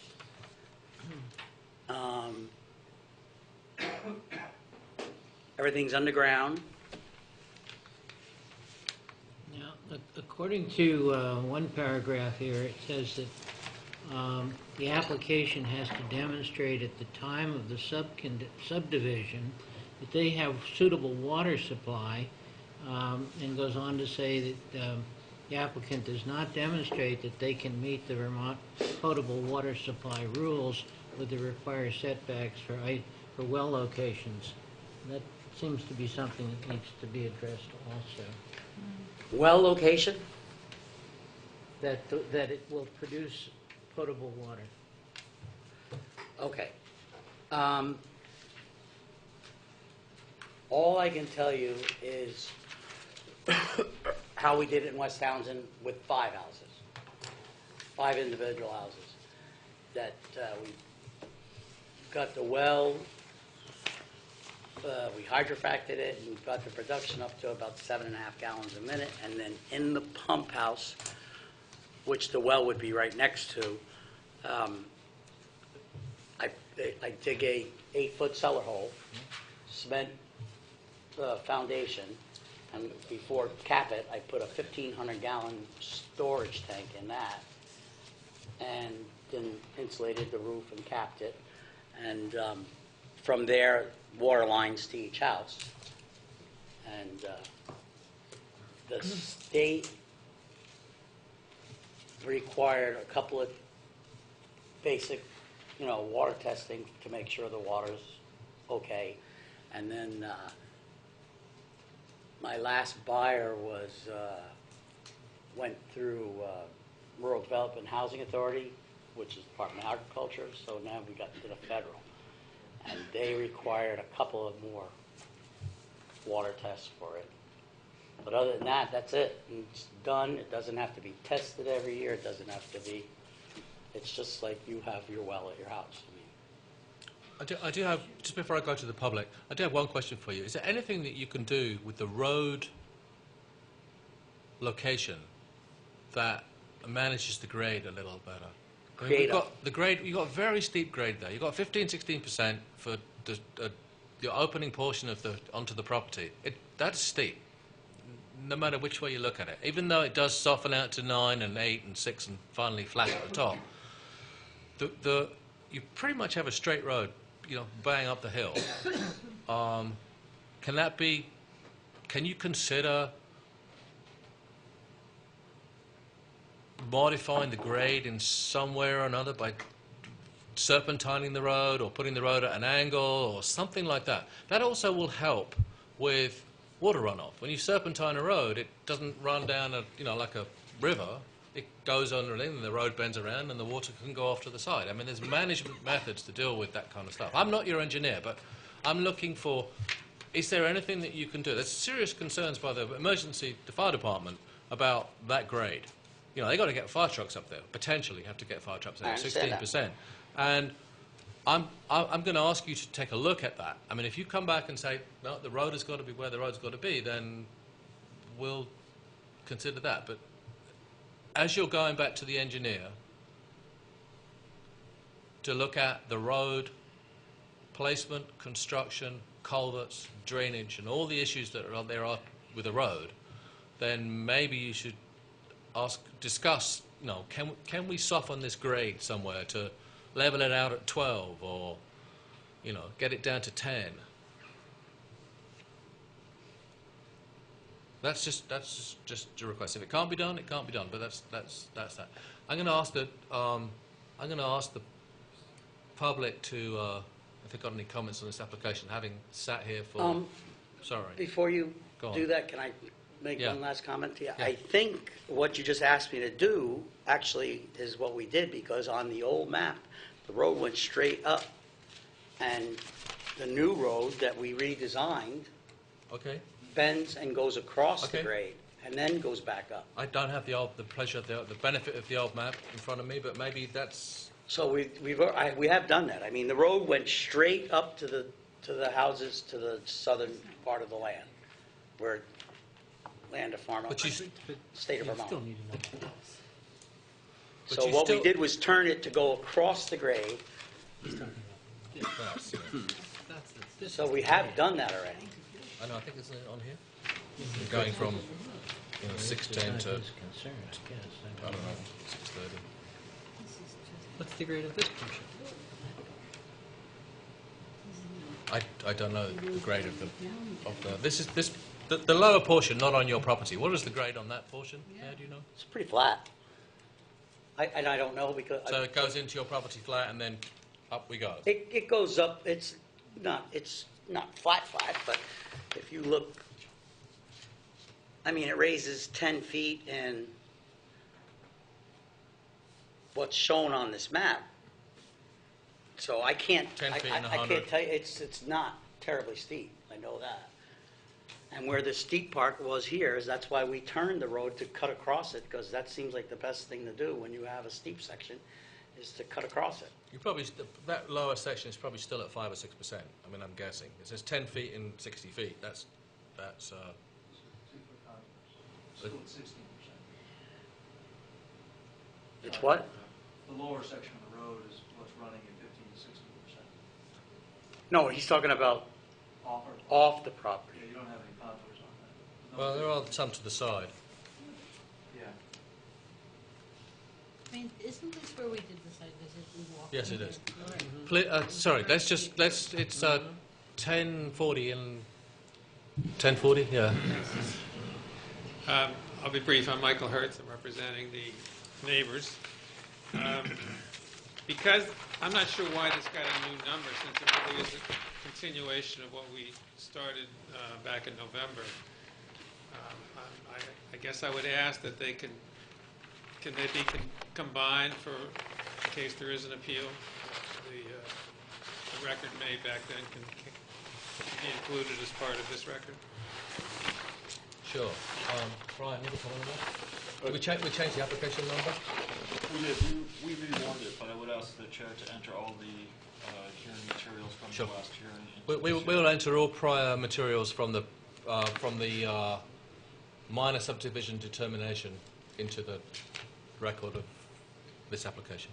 Okay. And one other thing I wanted to mention, I know the Well, I'm sorry, hang on, just before we go up.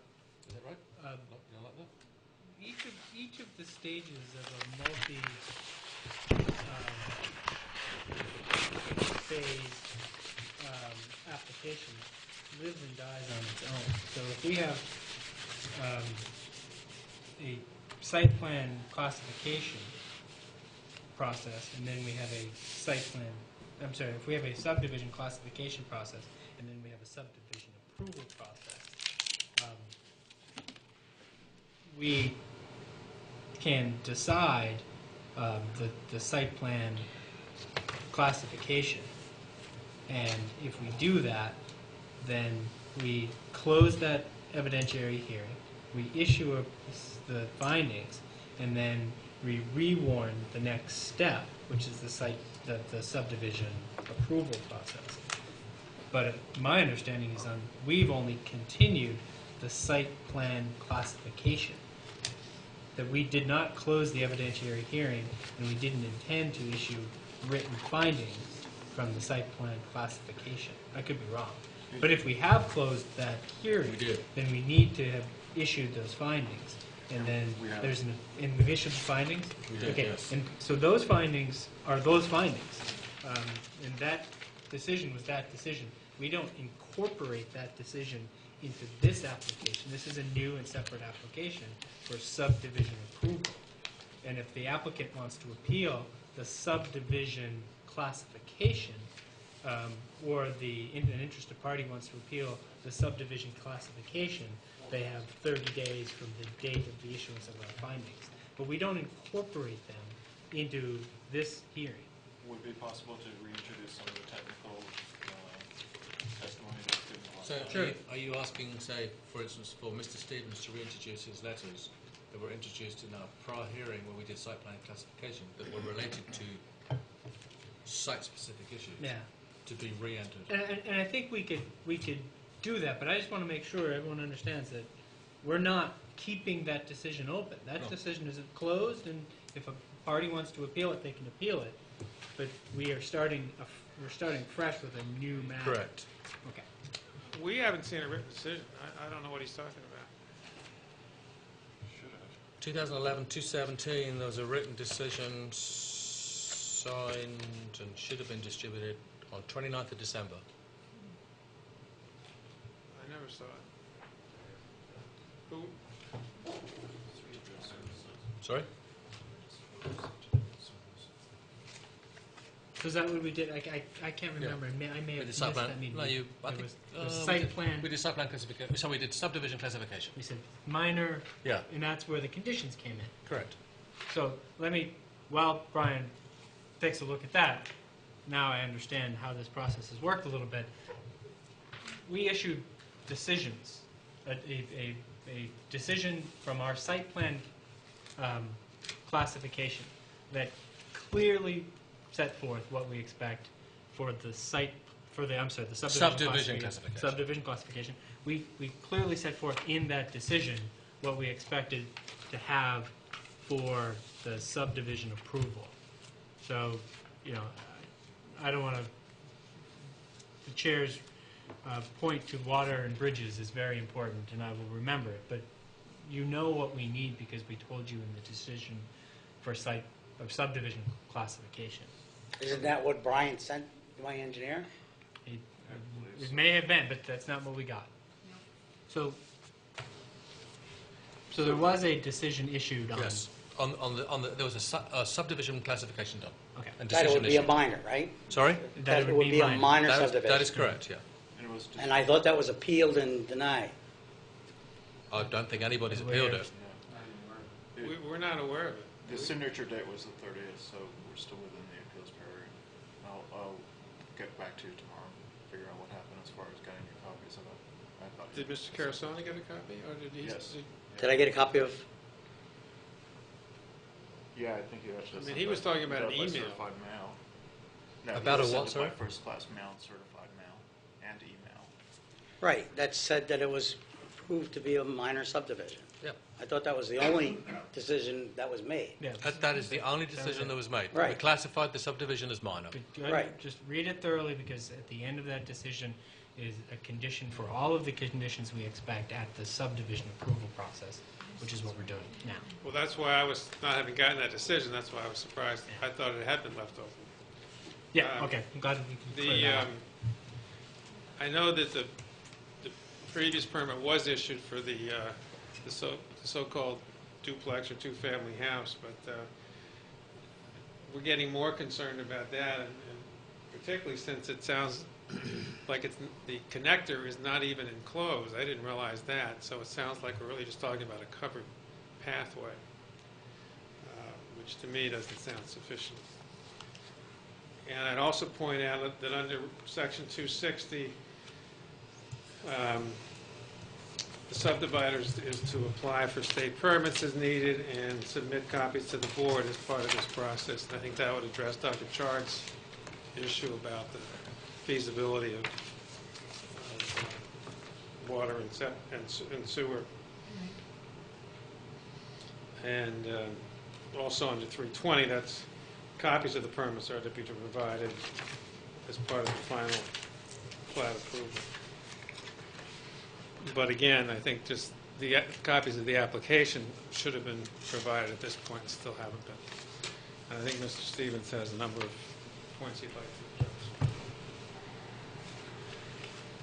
address. I do have another letter. So, start with this.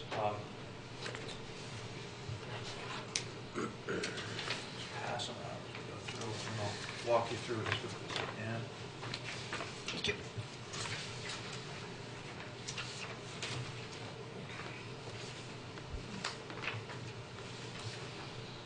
No.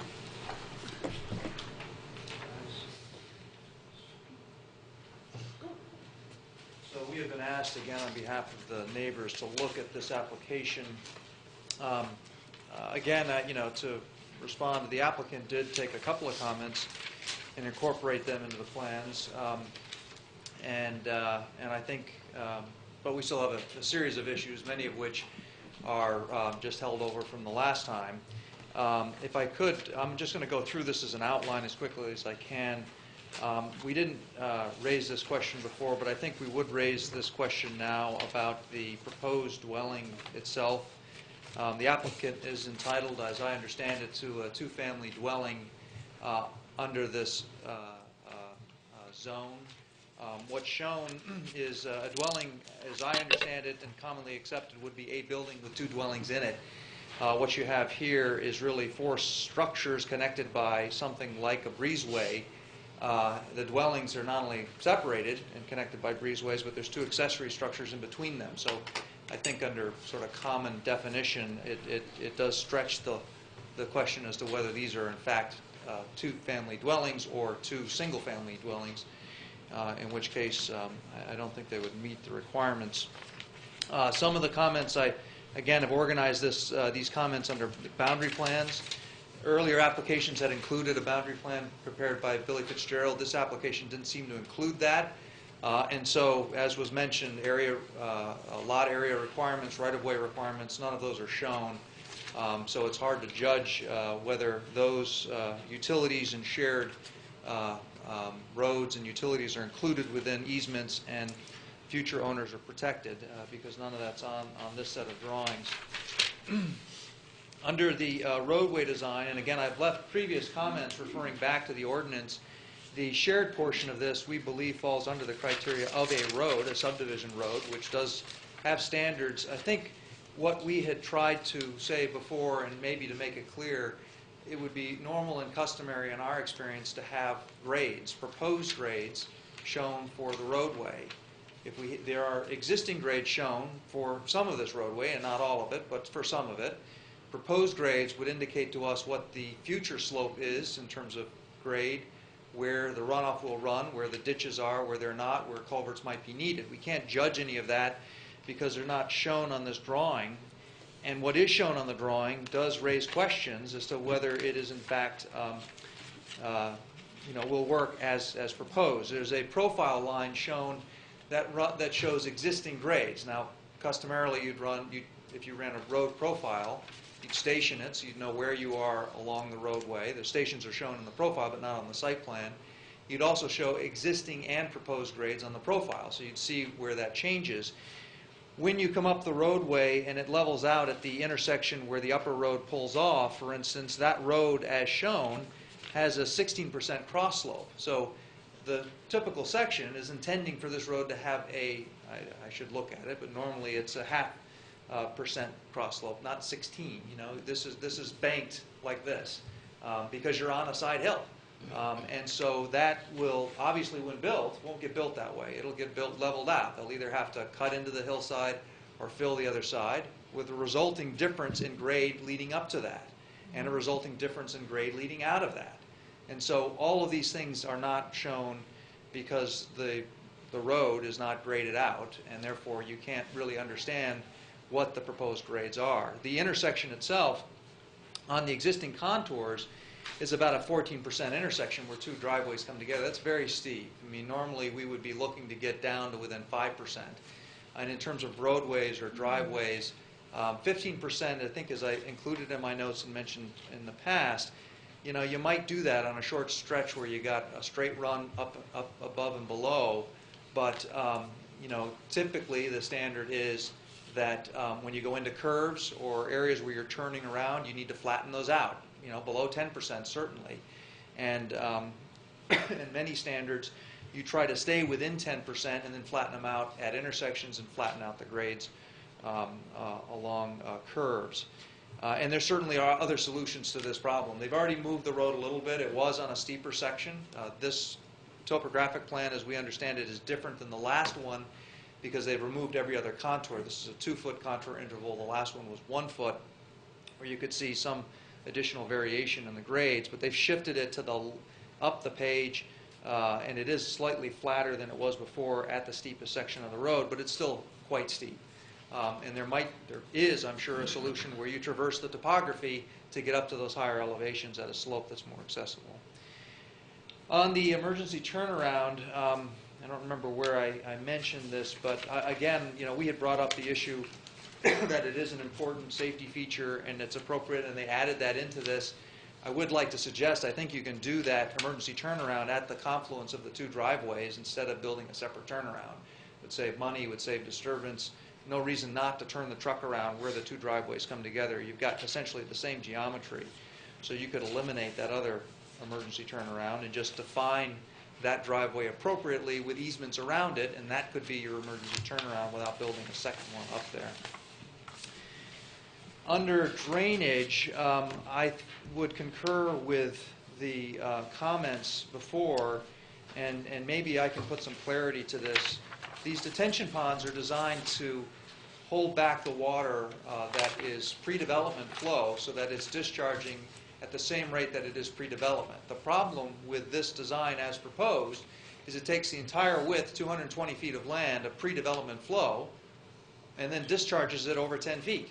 So even if these work as they're intended to, and we have concerns about that, that the design was not fully vetted, even if it works as it's intended to, it's taken 220 feet of pre-development discharge and concentrating it into 10 feet. That's an increase in discharge and characteristic at that location.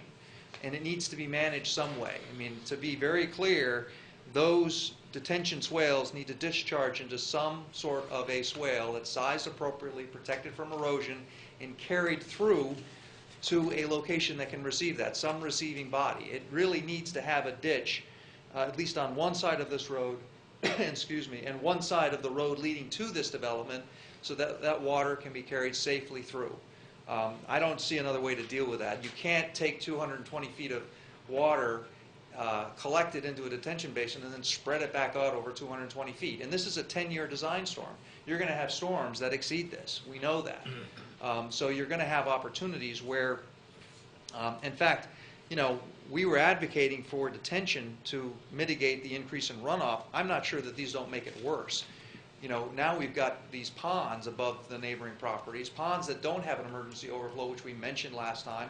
They do not meet the state standards. They do not meet normal and customary practices for detention ponds. They're, you know, borderline dangerous. You've got an outlet structure that's the same elevation as the berm. When this thing gets to a typical 10-year storm where it's supposed to hit the outlet, the top, go over the top of the outlet structure, it's going to crest the berm with no erosion protection on that berm, and it can wipe the berm out, and all that water is going to run down the hill. So again, you know, these are sort of details to us, but they're very important details. And if nothing else gets done, we'd at least like to see these things graded out properly so we can know where the water's running, and these discharge points going into some sort of a collection drainage way that manages it appropriately through the downstream properties. As proposed, we're very concerned that these ponds concentrate the flow above the neighbor's property.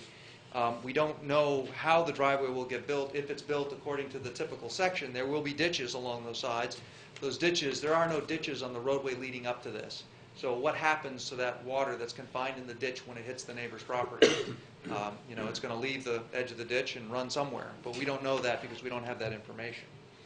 So we need proposed grading on the roadways, and preferably around the buildings as well, so you know where that water's running. And excuse me, we need existing and proposed contours and some sort of a conveyance swale on the existing driveway so that we understand how that's going to be managed, as well as understanding where that driveway fits within the right-of-way. So when they build that swale, and if they need to put culverts in, they can do that.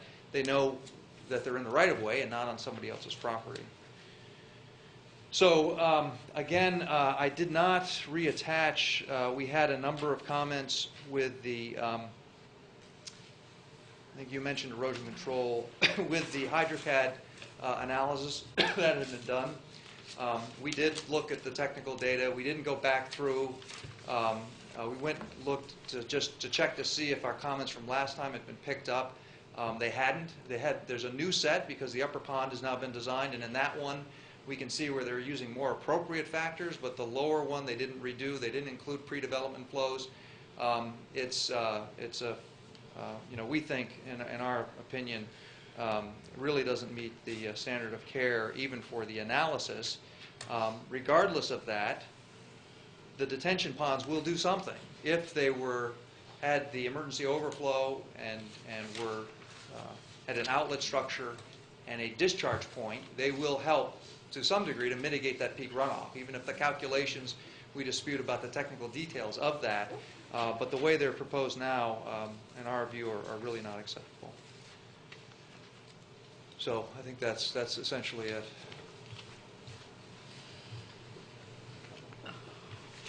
Thank you. In the interest of time, I'll keep it brief. I want to thank the board and everybody for hanging in there and their diligence. I've spoken before about my concerns with my property, my neighbors, my family. I think you all understand it. I'm just looking to make sure that whatever happens, we follow the regulations and the ordinance, and it's done correctly. I'm not an engineer. I just want to make sure that we're protected adequately. Thank you. Thank you.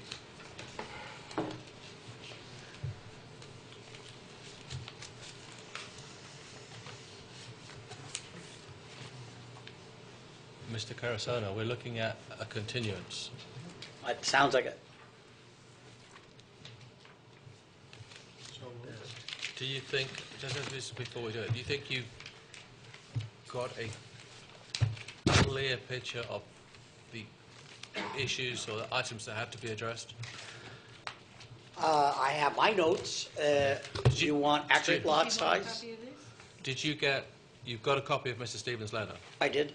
Okay. I would recommend that you read that, or possibly your engineer reads that, and can I will give him a consider the copy. comments in there. Right. Did you get a copy of the planning department's note with regards to the application?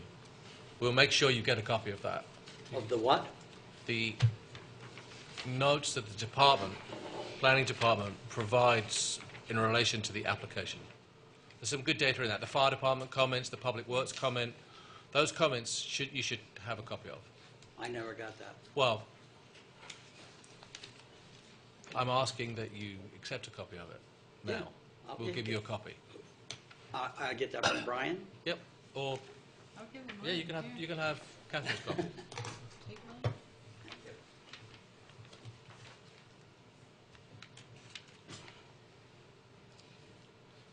Do you should we continue to the following month, or do you need more time? That would be a guess. I gotta get, when do I have to get this stuff to Brian by what date, Brian? 2 weeks. I'd have 2 weeks. And 12 copies? Correct? We can continue to the next meeting, and if you're not ready, we'll continue further. Right. Right, I can't speak for my engineer. Sure. His schedule, his work, I'm pretty sure it's not too busy, so. Can you let the interested parties know in 2 weeks whether we've received the material so that they don't have to come to the hearing in order to find out that we've continued it for a month? Given the problems in getting material in the past, I would suggest you continue it to the 19th of March. Of March. 2 weeks is pretty tight. I move to continue it until March 19th. Second. And so, Brian, when would you want to have the material in your hands by? The 12 copies? By the deadline for the 19th meeting. Which would be? That gives you 6 weeks. Approximately 6 Oh, weeks. yeah, I'm sure that's plenty of time. I'm just asking him while I got him here. Approximately, 4 to 6 weeks. If you had the materials in 4 weeks, he can review them. If they're inadequate, he can ask additional questions, and you've got 6 weeks to produce them to produce the documents. That would work, right? From today? Yeah. Right. Approximately 6 weeks. Total. We have a motion and a second. Okay, I'm looking for. We have a motion and a second to continue application. 211 to 61 Yes. to the 19th of March. Great. All those in favour? Aye. Those against? No. 601. Thank you very much, everybody. Thank you for staying. Move to adjourn. Motion to adjourn. Seconded. Yes. All those in favour? Thank you.